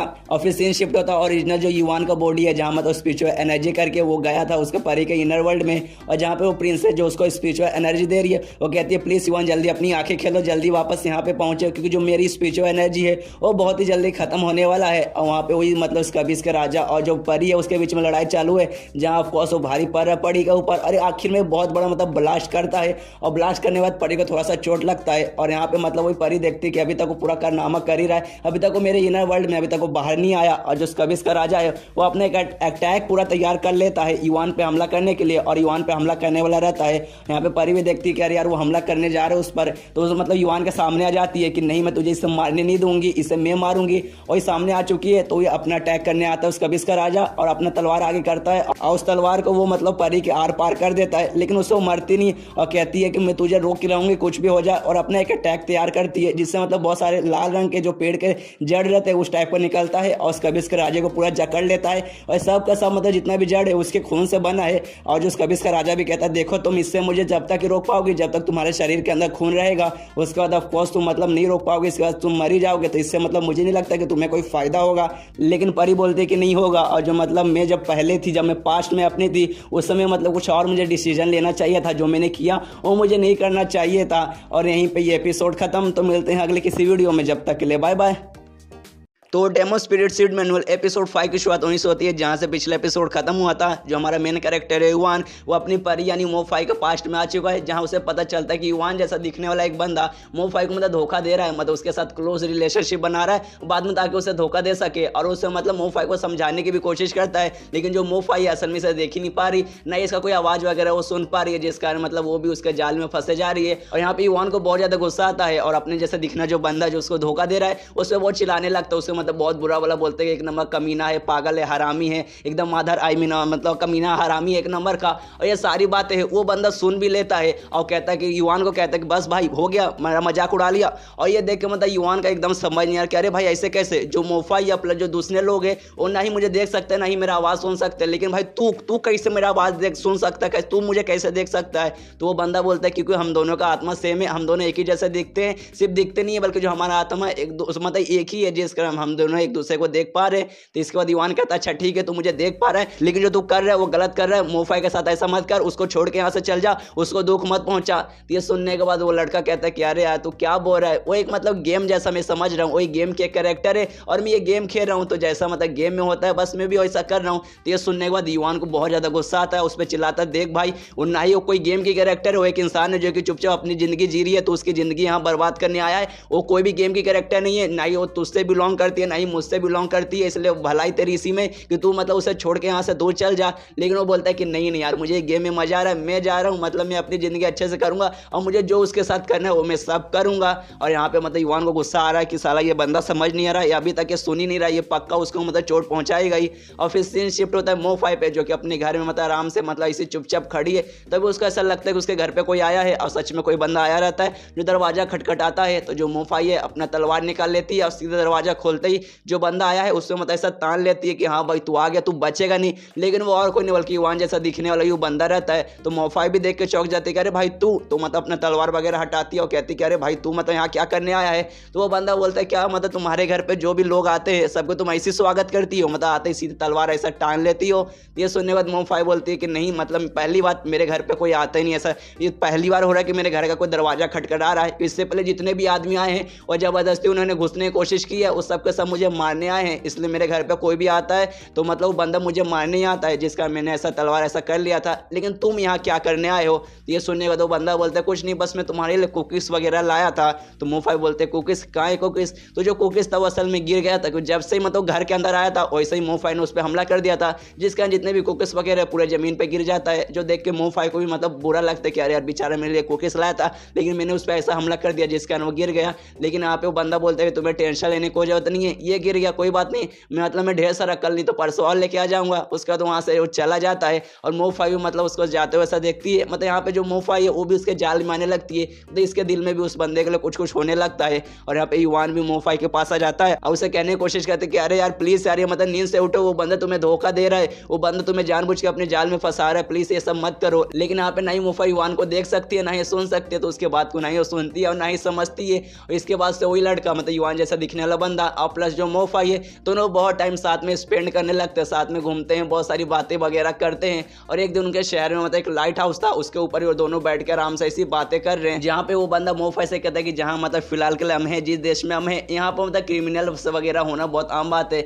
लोग किसी को भी मार डालते हैं, किसी से भी कुछ भी चोरी वगैरह करते हैं, मतलब ये जगह मुझे पसंद नहीं है, मुझे एक शांति वाली जगह पे जीना है। जो सुनने के बाद मोफाई बोलती क्या इसे शांति वाली जगह, ऐसी जगह दुनिया में वाकई में है कि नहीं। ये सुनने के बाद वो बंदा बोलता है कि हाँ है ना, ऐसी एक नहीं ऐसी बहुत सारी जगह है। असल में मैं एक ऐसा बंदा जो कि पूरी दुनिया में घूमता हूँ और यहाँ आने से पहले मैं बहुत जगह घूम चुका हूँ और पूरा डिटेल में बताने लगता है कि मैं दुनिया के सबसे बड़े देश में गया था जहाँ पे बहुत सारे मतलब कमर्शियली प्लस मतलब हर जगह से बहुत देश वो सक्सेसफुल है। इसके अलावा मैं जमीन का अंडरग्राउंड देश है वहाँ पे भी गया हूँ। उसके बाद मैं यहाँ पे आया था जहाँ क्रिमिनल्स वगैरह होते हैं, जहाँ मार कट करना बहुत आसान है। और प्लस मतलब मैं एक ऐसे जगह पे गया था मतलब जो समुद्र तुम्हें दिखाई दे रहा है ना, इसके दूर मतलब एक ऐसा भी शहर है जहाँ एक बहुत बड़ा सुंदर सा घर है, जिसके आगे मतलब एक बहुत सफेद झील है जो कि देखने से एकदम ऐनक जैसा दिखता है। और प्लस एक बहुत बड़ा पूरा लाल फूलों का गार्डन है जो कि देखने से खाली लाल लाल लगता है। वो ऐसा जगह है ना मतलब किसी को कोई भी प्रॉब्लम नहीं है, ना ही किसी को कोई भी समस्या है, जहाँ लोग एकदम शांति से रहते हैं, जहाँ पे कोई भी जाके एकदम शांति से रह सकता है, किसी को नहीं झगड़ा करने की जरूरत है, ना ही किसी को मारने की, ना ही किसी की जान लेने की कोई भी जरूरत है। और मोफाई से कहता है वो ऐसी जगह है जहाँ जाओगे तुम्हें मतलब कोई प्रॉब्लम नहीं होएगा, तुम्हें ना ही किसी की जान लेनी पड़ेगी, ना ही किसी चीज़ का टेंशन रहेगा, तुम आराम से वहाँ पे अपनी ज़िंदगी बिता सकती हो। और मोफाई की तरफ मतलब अपना हाथ देके कहता है क्या मतलब मेरे साथ तुम वहाँ पे जाना चाहती हो, उस महल में तुम मेरे साथ रहना चाहती हो। उसके बाद सीन शिफ्ट होता है कुछ दिन बाद, जहाँ जो मोफाई वो अपना काम कर रही है, मतलब जैसे उसका काम है दूसरे को पैसे के बदले मारना, तो ये काम कर रही है और मार के मतलब अपने घर पे जाती है। तभी सामने से उसे वही बंदा दिखता है तो अपना तलवार छुपा लेते क्योंकि अभी अभी वो बंदे को मार के आई है तो उसके तलवार पे खून वगैरह लगा है। और वो बंदा मोफाई को देखते हुए बोलता है अरे मोफाई अच्छा हुआ तुम यहाँ पे मिल गई, मैं तुम्हारे घर पे ही मतलब आने वाला था, मैं तुम्हारे लिए खाना वगैरह लाया हूँ। तो मोफाई बोलते हैं अच्छा ठीक है तुम आगे जाओ, मैं बस 2 मिनट में आती हूँ। तो चला जाता है और यहाँ पे मोफाई को मतलब अच्छा नहीं लगता कि वो बंदे को मतलब मारकर एकदम पसंद नहीं है, लेकिन इसका काम ही है खून खराबा करना और फिलहाल लोग खून खराबा ही करके आ रही है, दूसरे बंदे को मार के आ रही है। इसके बाद मोफाई भी अपने घर पे जाती है जहाँ पे वो बंदा पहले से, और उसके लिए उसने मतलब खाना वगैरह तैयार करके रखा है। और वो बंदा मतलब जैसे मोफाई को देखता है वो कहता है कि अच्छा वो तुम आ गई, देखो मैं तुम्हारे लिए अभी अभी खाना तैयार किया हूँ, ये बहुत अच्छा है बहुत गर्म है, इसे जल्दी से आओ और बैठो मतलब मेरे साथ खाना खाओ। तो भी बैठती है और खाना वगैरह मतलब वही खाने के लिए बैठ जाती है और दोनों थोड़ा बहुत बात करने लगते हैं, जहाँ वो बंदा मोफाई को बताता है कि कि देखो ये जो मतलब फूड है ये मतलब मेरे खानदान से चला आ रहा है, मेरे खानदान वाले खाली बनाते हैं और ये बहुत ज़्यादा टेस्टी है, बहुत ज़्यादा स्पेशल फूड है जो कि आज मैंने स्पेशली तुम्हारे लिए बनाया है। और यहाँ पे सारा युवान भी देखता है, सोचते कि यार ये बंदा मतलब मोफाई के पीछे पड़ रहेगा, आसानी से छोड़ेगा नहीं। देखो यार कितना उसका क्लोज आने की कोशिश कर रहा है और तभी मतलब मोफाई का थोड़ा सा ऐसा हाथ जल जाता है। जो देखने का तो बंदा मोफाई का ऐसा हाथ पकड़ लेता है, उससे फूकने लगता है, कहता है कि अरे यार तुम्हारा हाथ जल गया क्या, रुको मैं तुम्हें देखता हूँ। उसके बाद मोफाई बोलते कि नहीं नहीं टेंशन लेने की कोई जरूरत नहीं है, यहाँ पे जला वाला कुछ नहीं, बस हल्का सा खरोच लगा, मतलब हल्का सा खाली जला है। उसके बाद मतलब वो उस बंदे से पूछते हैं मोफाई क्या मतलब तुम्हें लोगों को मारना वगैरह नहीं ना पसंद। ये सुनने का तो बंदा बोलता है कि हाँ मुझे लोगों को मारना नहीं पसंद, लेकिन ऐसी बात नहीं है कि मैं तुम्हें हेट करता हूँ। तुम शायद ये सवाल मुझसे इसलिए पूछ रही हो क्योंकि तुम्हारा काम है लोगों को मारना, तुम्हें ऐसा लगता हो कि मैं तुम्हें हेट करता हूँ, लेकिन ऐसी कोई बात नहीं है। असल में ये जो देश है जहाँ हम अभी फिलहाल के लिए हैं, जहाँ तुम रहती हो, जो मतलब जहाँ से तुम बचपन में, जहाँ से मतलब तुम पैदा हुई हो, जहाँ से तुम अभी तक जिंदगी जी हो, वो ऐसा देश ये मतलब यहाँ तुम्हें अगर जीना है तो तुम्हें मार काट करना पड़ेगा। तो मतलब मैं तुम्हें बिल्कुल भी हेट नहीं करता हूँ। और यहाँ पे मतलब युवान को दिमाग खराब हो रहा है कि अरे यार ये बंदा तो अपनी सारी चिकड़ी चुपड़ी बातें में इसको पटा लेगा मोफाई को, एंड में से धोखा देगा। इसके बाद जो मोफाई हो उस बंदे को अपने बचपन का कहानी बताते कि जब वो छोटी थी उस समय 2-3 गुंडों ने इस पर हमला किया था, लेकिन उस समय एक आदमी ने आके इसकी जान बचाई थी। और वो पहली बार जिंदगी में मतलब मेरी जिंदगी में ऐसा हुआ था कि पहली बार मैं उतना अच्छा आदमी देख रही हूँ। और जब मतलब मैं तुम्हें वापस देखी तब मुझे ऐसा लगा था कि वापस मैं उस आदमी से मिल रही हूँ, मतलब दोनों के बीच में ऐसे एक स्वीट सा मूवमेंट आ जाता है। जिसके बाद से वो बंदा बोलता है अच्छा इसी बात है, फिर तो मैं उस आदमी को बहुत बड़ा शुक्रिया करता हूँ, अगर उसने तुम्हारी जान नहीं बचाई रहती तो शायद मैं आज तुमसे ना मिल पाता। और कहता है देखो मतलब मैं तुम्हारी जिंदगी मतलब ऐसी नर्क से कम नहीं है क्योंकि तुम्हें दूसरों को मारना पड़ता है, प्लस तुम्हारी जान का भी खतरा बना रहता है। तो मैं वादा करता हूँ कि मैं मतलब तुम्हें इस नर्क से आजाद करूंगा, तुम्हें ऐसी नर्क भरी जिंदगी में नहीं रहने दूंगा। और दोनों के बीच में ऐसी स्वीट सा मूवमेंट आ चुका है, दोनों मतलब एक दूसरे को पसंद करने लगे हैं। और यहाँ पे युवान का दिमाग खराब हुआ जा रहा है कि साला ये बंदा नहीं सुधरेगा, ये बंदा हार मानने को तैयार ही नहीं, एकदम मोफाई के पीछे पड़ा हुआ है। उसके बाद सीन शिफ्ट होता है अगले दिन, जहाँ जो मोफाई है मतलब वो जगह पे आई है जहाँ उसको काम मिलता है, मतलब जहाँ से मतलब उसे सुपारी वगैरह मिलती है कि हाँ इस बंदे को मारो।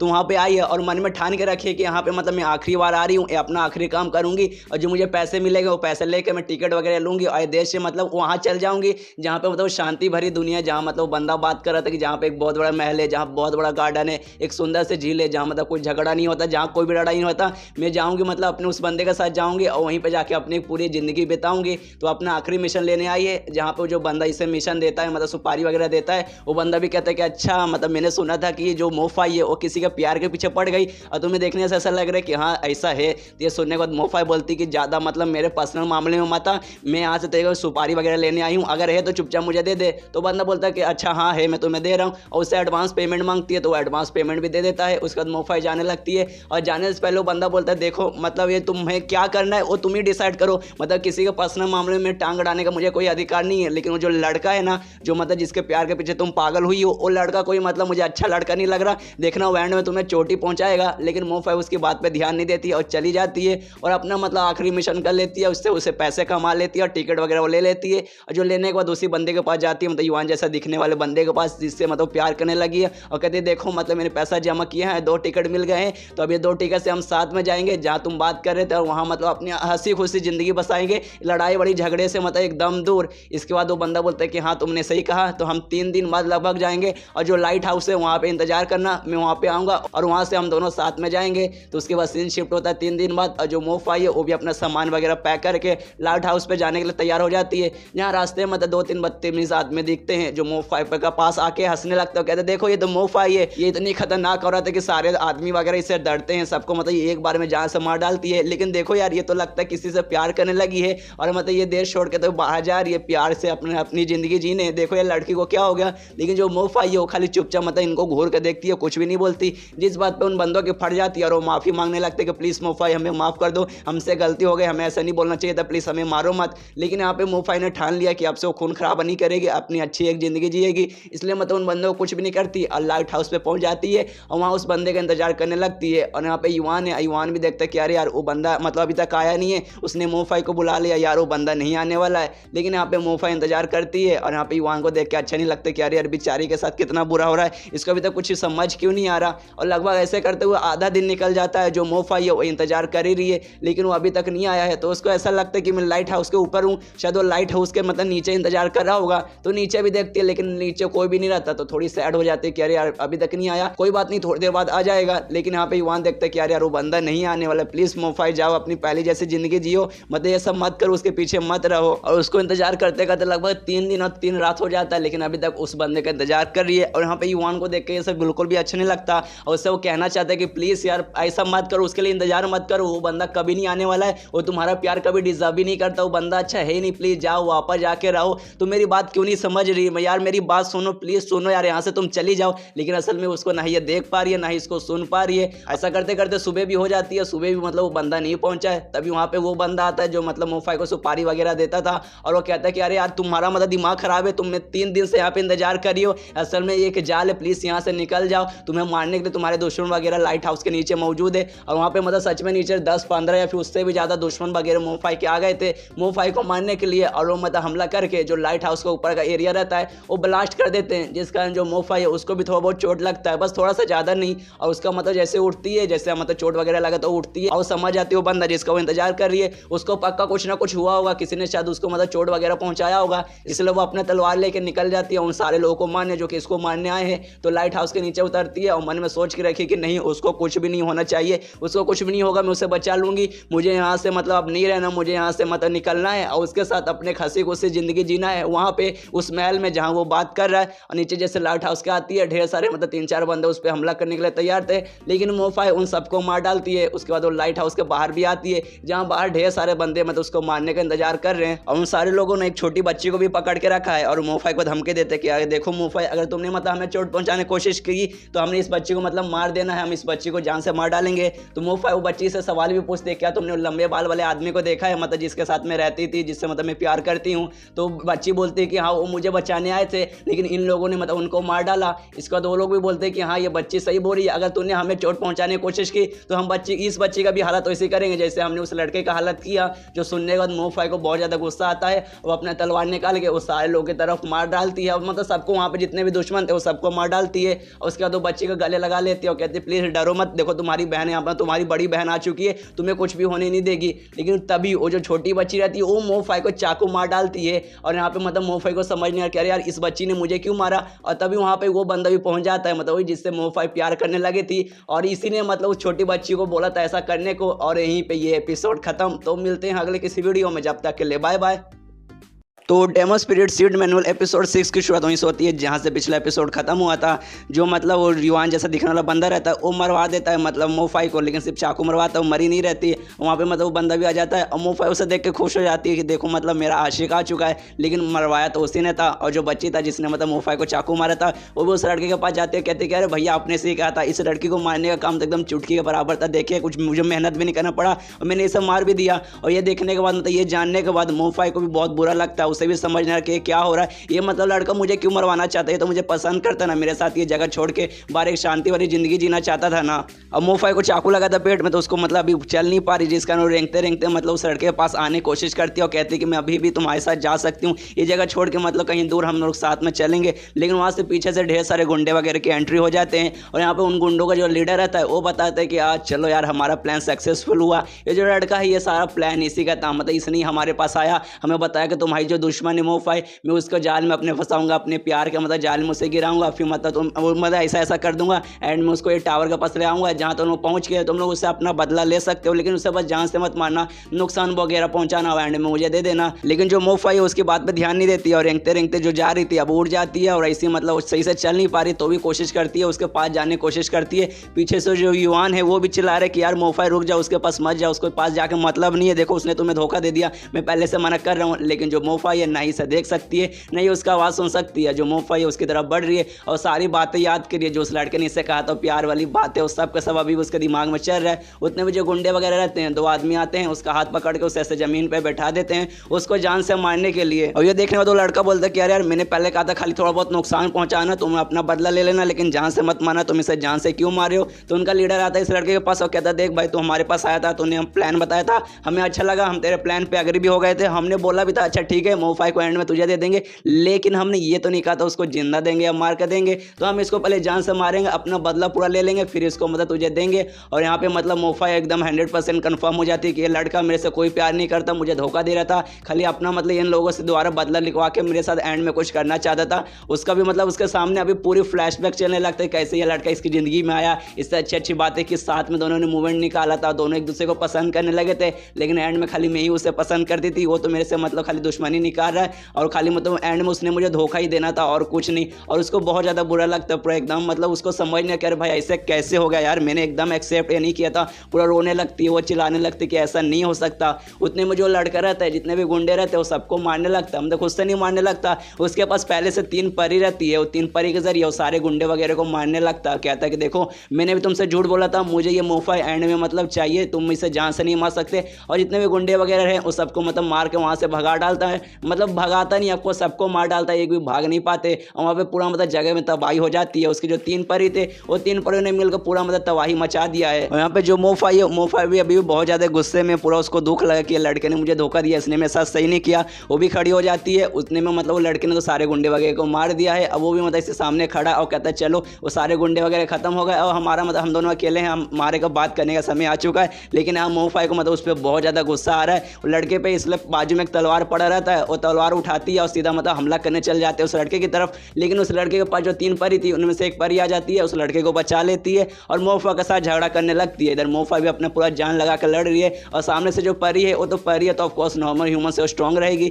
जिस कारण वो मोफाई पर बहुत ज़्यादा भारी पड़ती है। और यहाँ पे ये लड़का भी बोलता है कि देखो यार मोफाई, लड़के कोई मतलब नहीं रहेगा, तुम्हें अभी अभी चोट लगा था, तुम्हारे मतलब पेट में अभी वो चोट का निशान है, अगर तुम लड़ते रही, अगर इसे हिलते रही तो चोट धीरे धीरे बड़ा होगा और धीरे धीरे ऐसे करते करते तुम मर जाओगे। लेकिन मोफाई उसकी बात पे ध्यान नहीं देती है, उस परी के साथ लड़ने लगती है। लेकिन एंड में ऑफकोर्स परी स्ट्रॉन्ग थी तो ये मतलब टिक नहीं पाती, इसका तलवार भी टूट जाता है और इसका जो चोट है धीरे धीरे और बढ़ रहा है और इसका मतलब पूरा और भी दर्द होने लगता है। अब बेचारी अब हिल भी नहीं पा रही। उतने वो लड़का कहता है कि देखो यार जिंदगी ना बहुत खूबसूरत चीज़ रहती है, इसको ऐसे गवा देना, इसी मार डालना, मतलब इसी खत्म कर देना कुछ अच्छी बात नहीं है। और तुम्हारा भी अब चोट बढ़ रहा है तो मतलब धीरे धीरे तुम भी मर जाओगे तड़पते तड़पते, इसलिए मैं तुम्हें मरने नहीं दूंगा। मेरे पास एक मौका है, मतलब मैं तुम्हें जिंदा रख पाऊंगा, लेकिन तुम इंसान नहीं रहोगे। इसके बाद तुम एक फेरी बन जाओगी, एक परी बन जाओगी, मतलब एक टाइप के इंसान नहीं रहोगे, तुम एक दूसरी मतलब जीव बन जाओगी। इससे मतलब तुम जिंदा रहोगे, इमॉर्टल बन जाओगे, लगभग हजारों सालों तक तुम जिंदा रह सकती हो। अगर किसी ने तुम्हें मारा नहीं, मतलब तुम्हारा उम्र कभी भी मतलब खत्म नहीं होगा। और ऐसे जिंदा रहने के बाद तुम मतलब मुझसे बदला भी ले सकती हो। और ये करने के लिए खाली तुम्हें इच्छा चाहिए, बस तुम तैयार हो जाओ कि हाँ मुझे परी बनना है, मतलब ये मतलब इंसानों वाली जिंदगी छोड़ के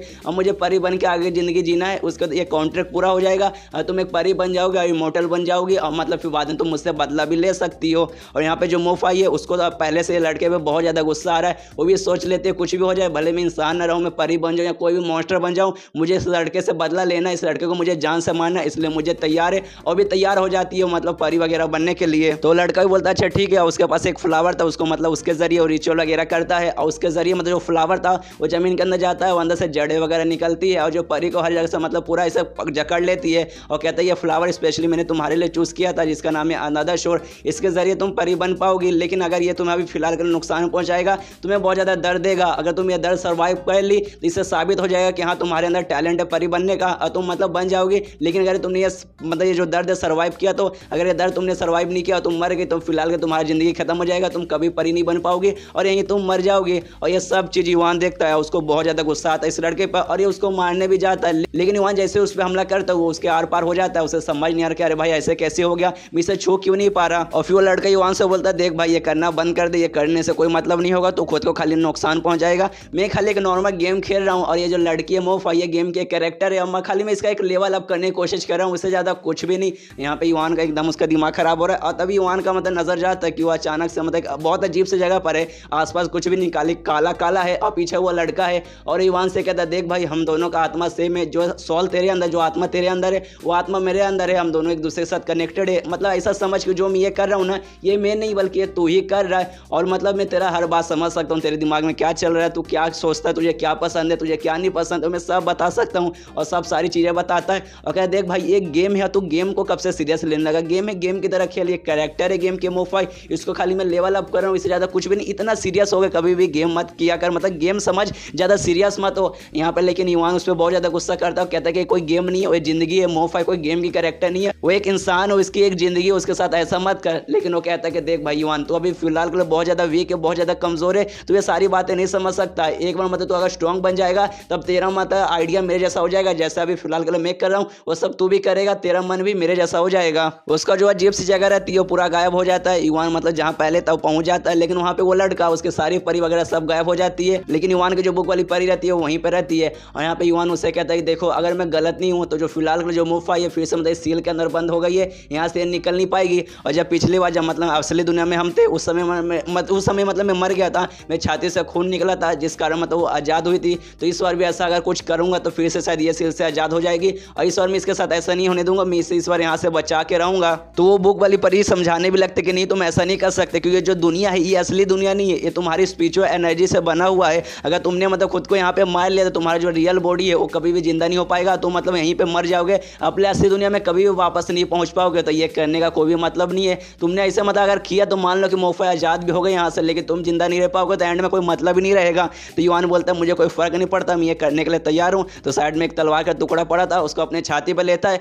हल्का सा चुभा भी लेता है, खून वगैरह भी निकलता है, और कोशिश करता है कि हाँ भाई आर पार कर लूँ, लेकिन वो बहुत ज़्यादा डर जाता है, उससे नहीं हो पाता, खुद को नहीं जान से मार पाता। उतने में वो बुक वाली परी बोलती कि हाँ सच में बहुत डेंजर है, प्लीज़ ऐसा मत करो, सब कुछ मतलब सब गड़बड़ आ जाएगा। उतने में जो पूरा मतलब रहता है जगह वगैरह पूरा वो हिलने लगता है, और परी बोलती है कि ये तुम्हारे स्पिरिचुअल एनर्जी से बना हुआ दुनिया है, अब ये मतलब हिल रहा है, मतलब जल्दी खत्म होने वाला है, हम लोग अपनी दुनिया में वापस पहुंच जाएंगे, तो उससे पहले अगर हमें इसे बचाना है तो कुछ करना पड़ेगा। तो युआन सोचता है कि नहीं भाई अब मेरे पास कोई मौका नहीं है, ये वर्ल्ड भी खत्म होने वाला, जल्दी हम लोग पहले जब नॉर्मल दुनिया में पहुंच जाएंगे, उससे पहले मुझे कुछ करना पड़ेगा, मुझे वो कांड करना पड़ेगा जो कि हर एनिमे का एक मेन कैरेक्टर करता है। तो वो तैयार हो जाता है अपनी जान लेने के लिए, सो लेकिन डरे को खुद को चाकू नहीं भोगेगा। वो मतलब सोचता है कि सबसे पहले जहाँ वो परी मतलब जहाँ वो पूरा जो जड़ वगैरह उसको मतलब रोका है उसके ऊपर वो चढ़ने लगता है, और परी के पास जाता है और सोचता है ये सही मौका है, और नीचे एक जगह पे मतलब जो तलवार है वैसा पड़ा रहता है, और एक एंगल पे जाता है, सोचता है यहाँ से अगर मैं कूदा तो डायरेक्ट उस तलवार पे जाके गिरूंगा और तलवार मेरे से आर पार हो जाएगा, वहीं पे मौत मतलब वहीं पे मेरी मौत हो जाएगी। अगर बाई चांस मेरा मन में किया कि नहीं मुझे नहीं मरना, लेकिन जब तक लेट हो जाएगा वो एंड में मतलब मेरी जान चली जाएगी। और फिर वो परी के पास पहुंचता है और सोचता है जब मैं अपनी रियल दुनिया यानी पृथ्वी से यहाँ पे आया तो उस समय बहुत खुश हो गया था कि अरे वाह यार एनिमे की तरह मैं भी इस दुनिया में आ गया, यहाँ पे ढेर सारी लड़की वगैरह मिलेगी, एडवेंचर करूंगा। और मैंने सोचा कि जब मैं तुमसे मिलूंगा तब फिर तुम मुझे पसंद करने लगोगी, लेकिन मुझे पता चला तुम पसंद करना तो दूर, तुम तो मुझे शुरू से नफरत करती हो, मेरे को मारने के पीछे मेरी पड़ गई थी। चलो ये भी ठीक है, उतना भी मुझे बुरा नहीं लगा, क्योंकि ना ही मैं उतना हैंडसम हूँ ना ही मैं उतना स्ट्रांग हूँ, तो ऐसा होना मेरे साथ मतलब नॉर्मल सी बात है। अब मैं वो करने जा रहा हूँ जो कि हर मेन कैरेक्टर को करना चाहिए। उसका तो मोफाई को किस करता है, वहाँ से वो कूद जाता है, और नीचे जो तलवार था वो उसे बस लगने वाला ही रहता है। उतने में ये एपिसोड खत्म हो जाता है। तो मिलते हैं अगले किसी वीडियो में, जब तक के लिए बाय बाय। तो Demon Spirit Seed Manual episode 7 की शुरुआत वहीं से होती है जहाँ से पिछला एपिसोड खत्म हुआ था। जो अपनी परी है मोफाई, ऊपर जो जड़ वगैरह है उसके अंदर मतलब बंधी हुई थी और पूरी बेहोश थी, और जो मतलब हमारा मेन कैरेक्टर युआन था उसने अपनी जान दे दी थी, तो वो मर चुका है। और यहाँ पे जो मोफाई है उसको धीरे धीरे होश आने लगता है, उसको सामने मतलब कभी उस बंदे का चेहरा दिखाई देता है जिसने इसको धोखा दिया, प्लस कभी कभी उसको मतलब युआन का चेहरा दिखाई देने लगता है, और सारी मेमोरी इसके सामने आने लगती है, उसकी बचपन की मेमोरी कि वो कोई और बंदा नहीं था बल्कि युआन था जिसने उसकी जान बचाई थी। मतलब जब युआन आया था इस दुनिया में वो मोफाई से बात करना चाहता था, लेकिन नहीं मोफाई से देख पा रही थी, नहीं सुन पा रही थी, लेकिन अब मोफाई को सब याद आ रहा है कि नहीं उस समय मतलब मेरे साथ ही था युआन, वो हमेशा मुझसे बात करना चाहता था, लेकिन एंड में मतलब ना ही मुझे वो दिखाई दे रहा था ना ही सुनाई दे रहा था, लेकिन उसे अब सब समझ आ जाता है। और यहाँ पे फिर उसे होश भी आ जाता है, तो जितने भी जड़ वगैरह थे जिसके अंदर वो बंद थी वो सबको मतलब हटाने लगती है, उसे तोड़ने लगती है, और एंड में पूरा वो तोड़ भी देती है और अपने मतलब अब परी के रूप में आ जाती है कि फाइनली अब परी बन चुकी है। क्योंकि पिछले एपिसोड में हमने देखा था जिस बंदे ने उसे धोखा दिया था उसने उसे परी बना दिया था, तो अब वो पूरी परी बन चुकी है, और आसपास का जो माहौल था वो पहले जैसे एकदम नॉर्मल हो जाता, पूरा एकदम क्लियर हो जाता है, पूरा आसमान दिखाई दे रहा है। और फिर मोफाई आती है युआन के पास और देखती है जो युआन है वो मारा जा चुका है, उसके पास आती है, उसके पास बैठती है और कहती है फाइनली मुझे मतलब यकीन हो चुका है कि तुम वो नहीं हो जिस बंदे ने मुझे धोखा दिया था। क्योंकि एपिसोड 1 से हम देखते आ रहे हैं कि जो मतलब मोफाई है उसे ऐसा लगता है युआन ही वो बंदा है जिसने इसको धोखा दिया था, एंड में मतलब इसकी जान ली थी, एंड में जबरदस्ती जिसने मतलब इसको परी बनाया है, लेकिन नहीं ये मतलब युआन है दूसरा बंदा है। तो ये बातें मतलब समझ आती है और कहती है कि तुमने ये सब मेरे लिए क्यों किया, तुमने क्यों मेरे लिए मतलब अपनी जान दे दी, तुमने ये गलत किया, तुम्हें ये नहीं करना चाहिए था, प्लीज़ मैं तुमसे मतलब रिक्वेस्ट कर रही हूँ, मैं तुमसे भीख मांग रही हूँ कि वापस आ जाओ, तुम्हें मर नहीं सकते, मतलब तुम मर नहीं सकते, वापस आ जाओ, तुमने मुझसे वादा किया था कि तुम मेरी प्रोटेक्शन करोगे, लेकिन ऐसे कैसे प्रोटेक्शन करोगे, इसलिए प्लीज़ वापस आ जाओ, तुम मतलब ऐसा नहीं कर सकते, मैं समझ चुकी हूँ तुम क्या कहना चाहते थे, तुम्हारे दिल के अंदर क्या बात थी, लेकिन जब तुम इस दुनिया में नहीं रहोगे तो मैं समझ के क्या मतलब, इसलिए प्लीज़ वापस आ जाओ। लेकिन जो युआन है वो मारा जा चुका है, एकदम उठने का वो नाम ही नहीं ले रहा क्योंकि उसकी जान अब निकल चुकी है। तो मतलब यहाँ पे मोफाई भी समझ आती है कुछ भी बोल लूँ अब ये जगने वाला नहीं है, और यहाँ पे मोफाई भी समझ आते हैं कि अब ये उठने वाला नहीं है, तो वो उठ के वहाँ से जाने लगती है। तभी जो युआन रहता है उसका आँख खुल जाता है, और मतलब जैसे उसकी आँख खुलता है वो मोफाई का पैर पकड़ लेता है, और मोफाई भी देखते कि अरे भाई किसने मेरा पैर पकड़ा, तो वो और कोई नहीं बल्कि युआन था। फिर युआन खड़ा हो जाता है, मोफाई से बात करने लगता है, और युआन मोफाई से कहता है कि देखो यार मैं जिंदा हूँ, मैं मरा नहीं हूँ, और वो मोफाई से कहता है यार तू मतलब ऐसी ऐसी भी बातें कर सकती हो, इतनी मतलब सैड बात है, मुझे नहीं लगा था तुम इतनी इमोशनल इतनी सैड बातें मुझसे कर सकती हो, क्योंकि मैं कब से देखे आ रहा हूँ तुम खाली मेरा जान निकालना चाहती हो, लेकिन यार तुमने मतलब इतनी अच्छी बात की और फाइनली मैं अच्छे से तुम्हारा चेहरा अब देख पा रहा हूँ और तुम्हारा चेहरा सच में नॉर्मल लड़की जैसा ही है, कुछ ज़्यादा अलग नहीं है। लेकिन यहाँ पे मोफाई को गुस्सा आ जाता है, वो अपना तलवार निकाल लेती है और युवान पर ठान लेती है और कहते हैं तू मतलब कब से नाटक कर रहा था, तू असल में मरा ही नहीं था। तो ये सुनने बाद युवान मतलब उसे रिक्वेस्ट करने लगता है, कहते कि अरे प्लीज़ यार मुझे मारो मत, मुझे भी ऐसा लगा था कि मैं मर चुका हूँ लेकिन मैं एंड में जिंदा हूँ, क्योंकि जो बुक वाली परी है उसने मुझे बताया था कि अगर मैं ऐसा करूँगा तो मैं मर जाऊँगा, फिर मैं हमेशा के लिए मर जाऊँगा, कभी जिंदा नहीं हो पाऊंगा। लेकिन यार देखो फिलहाल के लिए मैं जिंदा हूँ, क्योंकि मुझे ऐसा लग रहा है जो प्रिंसेस है जो मतलब मुझे स्पिरिचुअल एनर्जी दे रही है, सर उसने मुझे ढेर सारा स्पिरिचुअल एनर्जी दे दिया, जिस कारण शायद मैं मौत को भी स्केप कर पाया हूँ, मतलब मौत भी मेरा कुछ नहीं उखाड़ पाया। देखो मैं तुम्हारे सामने जिंदा हूँ। शुरू में तो मुझे भी ऐसा लगा था कि मैं मर ही गया, अब मैं बचूंगा ही नहीं, लेकिन एंड में देखा कि यार मेरी भी आँख खुल गई, तो मुझे भी पक्का है कि नहीं है, मुझे तो लगा कि मैं मर जाऊंगा, लेकिन मैं सब जिंदा हूँ, इसलिए मेरी गलती नहीं है, प्लीज यार मुझ पर गुस्सा मत करो, मुझे तो लगा था कि मैं मर ही गया हूँ। तो इसका तो मोफाई युवान से कहते हैं अच्छा ठीक है इस बार के लिए मैं माफ कर देती हूँ, लेकिन अगली बार तुमने ऐसा किया था मैं तुम्हें माफ नहीं करूंगी, मैं तुम्हें बिल्कुल भी नहीं छोड़ूंगी। तभी जो बुक वाली परी है युवान के पास आती है और कहती है फाइनली हमारा काम हो चुका है, मतलब जिस काम के लिए हम इस दुनिया में आए थे वो काम हो चुका है, तुम्हारा रिलेशनशिप मोफाई के साथ अब अच्छा हो चुका है, तब मतलब तुम मुझे अच्छे से कंट्रोल कर पाओगे और तुम उसके पक्का फाइनली मालिक बन चुके हो। तो ये सुनने के बाद युवान भी खुश हो जाता है, मोफाई से कहता है चलो अब मतलब हमारा रिलेशनशिप अच्छा हो चुका है तो हम लोग साथ में फ्यूजन वाला टेक्निक भी यूज़ कर सकते हैं। और ये सुनने के बाद मोफाई को कुछ समझ नहीं आता, फ्यूजन टेक्निक में कुछ समझ ही नहीं है, तो असल में कैसे फ्यूजन टेक्निक में दोनों फ्यूज हो जाएंगे ताकि एक साथ भी दोनों का पावर आ जाए, फिर मतलब यूज़ कर पाएंगे। तो उससे सुनने के बाद मतलब युवान बोलता है कि अरे मैं तुम्हें बाद में बताता हूँ, लेकिन फिलहाल के लिए इस दुनिया से निकल के अपने असली दुनिया में जाते हैं, तो दोनों निकल जाते हैं और फिर मतलब अपने असली दुनिया में आ जाते हैं। जो प्रिंसेस है जो इसे स्पिरिचुअल एनर्जी दे रही थी युवान को, वो भी देखती है और देखती है कि अरे भाई युवान वापस आ चुका है, तो भी कहती है कि अरे यार फाइनल तुम वापस आ चुके थे, मुझे लगा नहीं था कि तुम वापस आ पाओगे। और इतना बोलते जो प्रिंसेस रहती है वो बेहोश हो जाती है, तो युवान उसको लेता है साइड में मतलब सुला देता है और कहता है तुम्हारा शुक्रिया प्रिंसेस, तुम्हारे कारण ही मतलब मैं आज ये कर पाया, अगर तुम ना होते तो शायद मैं नहीं कर पाता। और इसके बाद तैयार हो जाता है एक बैडेस्ट फाइट के लिए और मतलब आ जाता है कि चलो यार फाइनली ये सब काम हो चुका है, तो अब सीधा लड़ाई का समय आ चुका है और मतलब मेरे और मोफाई के बीच में रिलेशन अच्छा हो चुका है, तो हम दोनों साथ में फ्यूजन का टेक्निक भी यूज़ कर सकते हैं। तो मोफाई को इशारा बोलता है कि चलो यार मोफाई अब तैयार हो जाते हैं, हम लोग फ्यूजन टेक्निक करते हैं, फिर इसको सबक सिखाएंगे। मतलब सामने मतलब जो मोफाई है एक बंदे से लड़ रही थी, एक स्कबी से लड़ रही थी और कोई नॉर्मल स्कबीस नहीं था बल्कि उस स्कबीस का लॉर्ड था। तो ये मोफाई को इशारा बोलते हैं कि चलो भाई फ्यूजन टेक्निक यूज़ करते हैं। तो जो मोफाई है वो सबसे पहले एक लाइट मारती है युवान पे और तभी जो मोफाई है वो भी युवान के पास आ जाती है, उससे चिपकती है। उसके बाद एक बहुत मतलब जोरदार धमाका होता है, मतलब एक लाइट निकलती है जोरदार और उसके बाद जो मतलब मोफाई है और जो मतलब युवान है दोनों फ्यूज हो चुके हैं, मतलब दोनों की बॉडी एक अंदर आ चुकी है और यहाँ पे एक बहुत ज़्यादा बैड है एकदम डेमन जैसा दिख रहा है युवान। और ये सब उस कबीज का मतलब जो लॉर्ड था वो भी देखता हूँ, कहते सलाम मतलब ये वही परी है जिसके बारे में सुना, कोई बात नहीं, ये जो परी है और मतलब जो भी तूने साथ में फ्यूजन किया मैं छोड़ूंगा नहीं, तुझे जान से मार दूंगा। और युवान की तरफ बढ़ जाता है हमला करने के लिए और यहाँ पे मतलब युवान भी देखता सोचता साला तू पहली बार कभी से तुझे तो मारना बनता है, मैं तुझे सबसे पहले मारूंगा। और यहाँ पे दोनों के बीच में लड़ाई चालू हो जाती है और यहाँ पे युवान एक छोटा सा हमला करता है जो कि उस कबीज को लगता है और जिस कबीज है ना कबीज का राजा और डायरेक्ट जाकर पीछे मतलब टकराता है, जो पेड़ था उससे टकराता है। उसके बाद फिर से युवान उस पर हमला करता है, लेकिन इस हमले से मतलब वो बच जाता है और साइड में वो भाग जाता है। और इसके बाद जो उस कबीज का वो लॉर्ड है और युवान दोनों के बीच में वापस से लड़ाई कंटिन्यू रहती है और दोनों मतलब एक दूसरे को मारे जा रहे हैं। कभी उस कबीज का राजा अपने तलवार से हमला कर रहा है तो युवान अपने हाथों से रोका हुआ मतलब उसे रोक रहा है, दोनों के बीच में ऐसी फाइट चालू है। उतने में युवान एक जोरदार लाट मारता है उस कबीज का राजा से, जिससे मतलब वो हवे में टकरा जाता है, मतलब हवे में सीधा चल जाता है। तो युवान भी उसके पीछे आता है, वो हवे में दोनों की लड़ाई चालू हो जाती है, हवे में मतलब फिर दोनों के बीच में लड़ाई चालू है। और यहाँ पे जो कबीज का राजा है उसकी तो सच में बहुत ज्यादा हालत खराब हो जाती है क्योंकि परी के फ्यूजन के बाद जो युवान है वो बहुत ज्यादा स्ट्रॉन्ग बन चुका है। वो भी सोचे कि बाप रे यार ये नल्ला लड़का इतना स्ट्रॉन्ग कब से हो गया। तो इसके बाद जो उस कबीज का लॉर्ड रहता है वो मतलब अपना सबसे पावरफुल टेक्निक यूज करने वाला रहता है। वो देखने को युवान कहता है अच्छा इसी बात है, तू अपने सबसे पावरफुल टेक्निक यूज करेगा तो कोई बात नहीं, मैं भी one of the powerful technique use करूंगा तेरे पर। उतने में जो बुक वाली परी रहती है वो बोलती है युवान से अरे जल्दी जो भी करना है जल्दी कीजिए कि जो फ्यूजन का टाइम है वो बहुत ही जल्दी खत्म होने वाला है, तो आप और जो परी है फिर से पहले जैसा अलग हो जाओगे, तो पहले जैसे आप नल्ले हो जाओगे, इसलिए जो भी करना है जल्दी कीजिए। तो ये देखने के बाद युवान भी बोलता है अच्छा कोई बात नहीं खत्म होने वाला है, मैं सोचा थोड़ी देर और मजे करता हूँ लेकिन एक बार में इसे निपटाता हूँ। तो वो भी अपने बहुत पावरफुल अटैक करता है और ये मतलब बहुत पुरानी टेक्निक थी, उससे हमला कर देता है। और ये टेक्निक देखने के बाद जो मतलब लॉर्ड रहता है इसका भी वो भी सोचता है साले तूने ये टेक्निक कहाँ से सीखी। उतने में जो मतलब हमला था युवान वो पूरा उस पर कर देता है और वो सीधा हमला जाके लगता है इसका भी इसके लॉर्ड पर, और मतलब जिसके बाद बहुत बड़ा ब्लास्ट होता है और उसका भी इसका जो लॉर्ड है वो नीचे जमीन के अंदर टकराता है और बहुत उसे चोट लगती है और उसका भी इसका लॉर्ड वहीं पे बेहोश हो जाता है। और फ्यूजन का टाइम खत्म होने के कारण जो युवान और मोफाई दोनों अलग हो जाते हैं और फिर युवान बेहोश रहता है। तो थोड़ी देर बाद उसे होश भी आ जाता है, तो बाजू में देखता है जो मोफाई है वो खड़ी हुई है और सामने जो उसका भी इसका लॉर्ड था वो भी बेहोश पड़ा हुआ है। तो जो मोफाई है वो युवान को बताती है कि ये मरा नहीं है, अभी फिलहाल के लिए खाली बेहोश हुआ है, मतलब अभी भी ये जिंदा है। तो इसके बाद वो युवान बोलता है कोई बात नहीं, बाद में इसको देखा जाएगा, इसको मारना है या फिर जिंदा रखना है। और वो मोफाई की तारीफ करने लगता है, कहता है अरे मोफाई तुम तो बहुत ज़्यादा कमाल की थी, मतलब यार सच में तुम तो पहले से कमाल की थी, लेकिन जो फ्यूजन टेक्निक है तुम्हारा वो तो और भी बहुत ज़्यादा कमाल का, तुमने तो एकदम आगे लगा दिया था। और मोफाई से कहता है देखो तुम्हारी जब रियल दुनिया थी, जब तुम इंसान थी, उस समय तुम्हारा सपना था एक अच्छी से दुनिया बनाने का, एक शांत से अच्छे से जीने का, जो मतलब उस समय पूरा नहीं हो पाया। लेकिन मैं वादा करता हूँ जो अभी की दुनिया है ये दुनिया भी बहुत ज़्यादा अच्छी है, तो मैं वादा करता हूँ कि तुम्हारी उस दुनिया में बनाने में मदद करूंगा जिस दुनिया का तुम सपना देखती थी। और तब जो युवान है उसका मतलब ध्यान वो परी के सिंगों पे जाता है, तो सिंग पे वो हाथ लगा लेता है, कहते हैं यार तुम्हारा सिंग या तो सच में बहुत ज़्यादा कमाल का, छूने में तो और भी मजा आ रहा है।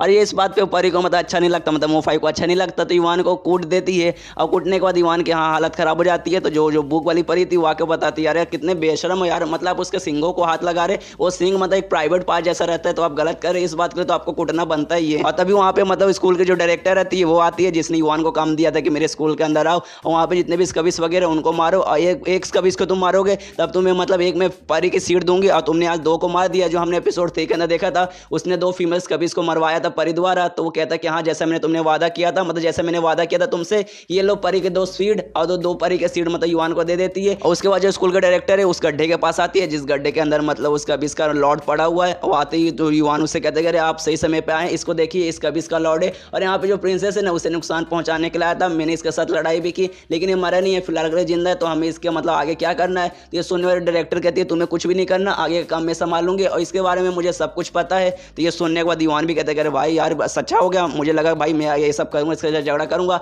तो मेरे आखिर में कुछ ना कुछ मेरा ही दिक्कत आएगा, लेकिन ये बोल रही है कि मुझे करने की कोई भी जरूरत नहीं है, तो चलो यार फायदा इसी में। तो मोफाई को लेकर वहाँ से निकलने लगता है कि चलो भाई अपना मतलब कुछ काम धंधा नहीं है। लेकिन उसको जाने से पहले वो डायरेक्टर कहती है देखो आज जो कुछ भी हुआ ना इसका मतलब अफवाह बाहर नहीं फैलना चाहिए, मतलब एक भी इंफॉर्मेशन बाहर लीक नहीं होना चाहिए। तो ये सुनो दीवान कहते हैं अरे कुछ नहीं होगा, मतलब टेंशन मत लीजिए, मैं किसी को कुछ भी नहीं बताऊंगा। और मोफाई को लेकर वहाँ से वो निकल जाता है और ये एपिसोड यहीं पे खत्म हो जाता है। तो मिलते हैं अगले किसी वीडियो में, जब तक के लिए बाय बाय। तो demo speed seed Manual episode 8 की शुरुआत होती है युवान से, जो कि अपने स्कूल के अंदर है और उसको बहुत ज़्यादा नींद आ रही है, इसलिए वो सो जाता है क्योंकि कल रात को उसकी लड़ाई हुई थी स्कबिस के लीडर के साथ, उसने मोफाई के साथ फ्यूजन किया था, प्लस रात में बहुत सारा कांड हुआ था जिस कारण वो रात को मतलब सो नहीं पाया, जिस कारण अगले जब स्कूल में आया तब उसको नींद आ रही है जिस कारण वो सो जाता है। और उसका जो क्लास टीचर रहता है वो अनाउंस करता है कि देखो यार जो हमारे क्लास के अंदर आज है ना 2 नए स्टूडेंट आने वाले हैं जिसका मैं इंट्रोडक्शन कराऊंगा। और तभी वो 2 नए स्टूडेंट को बुला लेता है, और 2 नए स्टूडेंट और कोई नहीं, जो सबसे पहले जो प्रिंसेस थी वो रहती है, दूसरी जो अपनी परी थी मोफाई वो रहती है। और क्लास में आने के बाद जो प्रिंसेस है सबसे पहले अपना इंट्रोडक्शन देती है, कहती है मेरा नाम एन क्वीन है और आज से मैं तुम्हारी क्लासमेट रहूंगी। इसके बाद मोफाई का नंबर आता है अपना इंट्रोडक्शन देने का, लेकिन उसको थोड़ी सी शर्म आती है, लेकिन जैसे तैसे वो भी अपना इंट्रोडक्शन दे देती है। उसके बाद उनका टीचर बोलता है अच्छा ठीक है, इसके बाद तुम लोग जाके बैठ सकते हो, तुम्हें जहाँ भी मतलब सीट खाली दिखाई देगा वहाँ पे जाके बैठ जाना। तो जो युवान रहता है युवान के बाजू में सीट खाली रहता है, तो दोनों जाके युवान के बाजू में बैठ जाते हैं। एक युवान की पहली साइड में बैठती है, दूसरा युवान के मतलब दूसरी साइड में बैठ जाती है। और यहाँ पे जो युवान है वो तो मतलब आराम से मजे कर आराम से सोया है, तो उसकी आँख खुलती है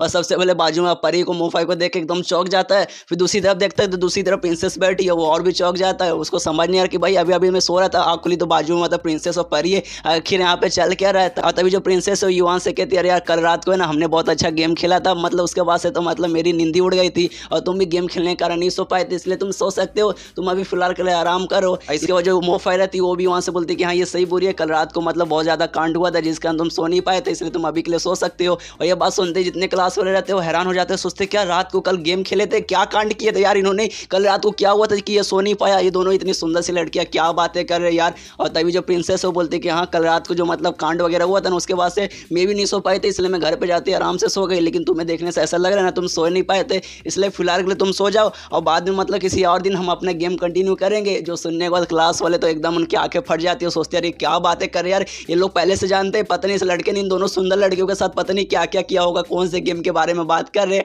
और थोड़ी देर बाद जैसे इनका मतलब लंच ब्रेक रहता है उसमें जो सारे लड़के हैं उसके क्लास के युवान के पीछे पड़ जाते हैं कि साले यार कैसा कितना एक नंबर का कमीना लड़का, तो इतनी सुंदर लड़कियों के साथ पता नहीं क्या क्या किया, तुझे हम छोड़ेंगे नहीं। और यहाँ पे युवान भागे जा रहा और चिल्ला रहे कि यार मेरे क्या किया यार, इसमें मेरी क्या गलती है, तुम लोग मेरे पीछे क्यों पड़े हुए यार। लेकिन जैसे तैसे ना युवान वहाँ छुप जाता है, उन सारे लड़कों की नज़र से बच जाता है। उसके बाद जो है ना वो लाइब्रेरी की तरफ बढ़ जाता है, ये कह कि चलो यार फाइनली जो मेरा इंपॉर्टेंट काम है वो मैं करता हूँ। तो उसकी जो बुक वाली परी है वो हमेशा उसके साथ रहती है, उसके मोबाइल मोबाइल के अंदर। तो वो पूछती है युवान से इंपॉर्टेंट काम, कौन सा इंपॉर्टेंट काम है। तो युवान बताता है कि जो स्कूल में ना यहाँ पे मैं मैजिक सीखने आया था स्पेशली, तो मैं मैजिक सीखने जा रहा हूँ इसलिए लाइब्रेरी में जाता हूँ, वहाँ पे कोई ना कोई मैजिक का बुक मिल जाएगा। तो लाइब्रेरी में जाता है, बुक लिखने लगता है। तो वहाँ पे एक लड़की थी जो कि मतलब ऊपर आसमान में बैठी थी, मतलब बुक शेल्फ पे वो बैठी थी। तो युवान से बोलती है कि अरे भाई तुम यहाँ क्या करने आए हो, तुम्हें बुक चाहिए क्या। तो युवान बोलता है कि हाँ मुझे एक मैजिकल बुक चाहिए, क्या मुझे मिलेगा। तो लड़की पूछती है अच्छा ठीक है मिल जाएगा, लेकिन किस चीज़ का चाहिए, मतलब कौन सा मैजिक तुम्हें सीखना है। तो ये सुनने दीवान बोलता है मुझे मतलब प्लांटिंग का चाहिए, मतलब जिसमें खेती वगैरह किया कर सकते हैं, अच्छे से गार्डनिंग कर सकते हैं,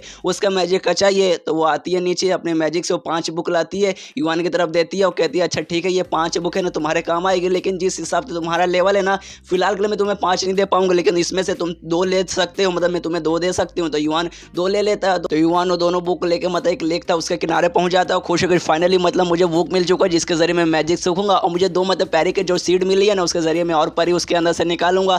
तभी जो उसके बुक वाली परी वो कहती है कि नहीं भाई लेकिन ऐसा नहीं हो सकता यार, आप गलत समझ रहे, ऐसा नहीं हो पाएगा कि जो बुक आप लेके आए हैं ना वो नॉर्मल प्लांटिंग के लिए है, मतलब उससे आप नॉर्मल खेती बाड़ी कर सकते हो, उससे फूल वगैरह उगा सकते हैं, उससे परी के सीड को आप नहीं खोल पाओगे। और ये सुनते जो युवान रहता है उस सदमे में चला जाता है, सोचता है यार अगर तुम्हें पता था तो मुझे पहले बता देना चाहिए था, आप बता के क्या मतलब हो रहा है। ये सुनने के बाद बुक वाली परी बोलते कोई बात नहीं टेंशन मत लीजिए, इसका मतलब रास्ता है मेरे पास, एक काम कीजिए जो बुक है ना बस वो मेरे पास लाइए, उसका इन्फॉर्मेशन वगैरह मैं अनलॉक कर सकती हूँ और मुझे तरीका पता चल जाएगा कि ये जो मतलब कैसे इसको अनलॉक करना है, जो परी वाली सीड है उसको कैसे अनलॉक करना है मुझे पता चल जाएगा। तो युवान ने बुक बाजू में लाता है, उसके बाद जितना उसका इन्फॉर्मेशन वगैरह डिटेल वगैरह है ना परी सब वो अपने दिमाग में भर लेती है और उसके बाद वो बताती है अगर ठीक है मुझे पता चल चुका है। और इसके वजह युवान ने मतलब सीड अपने हाथ के सामने लेके आगे करता है, जैसे आगे करता है ना उसको पूरा डिटेल वगैरह दिखने लगता है कि ये जो सीड है ये कितने साल से मतलब बंद है और इसको कैसे अनलॉक किया जाएगा। तो उसमें से एक जो सीड है उसमें सबसे पहले ये लिखा था कि कोई एक तालाब में जाओ, तालाब के अंदर है ना लोटस का फूल होना चाहिए और लोटस का फूल ना लेटेस्ट होना चाहिए, मतलब हाल फिलहाल में जो उगा हो उसके अंदर डाल दो, जैसे ही मतलब थोड़े समय बाद तो फिर उसके अंदर से परी निकल जाएगी। और जो दूसरा सीड था दूसरे सीड में ये लिखा था कि जो चांदनी रात है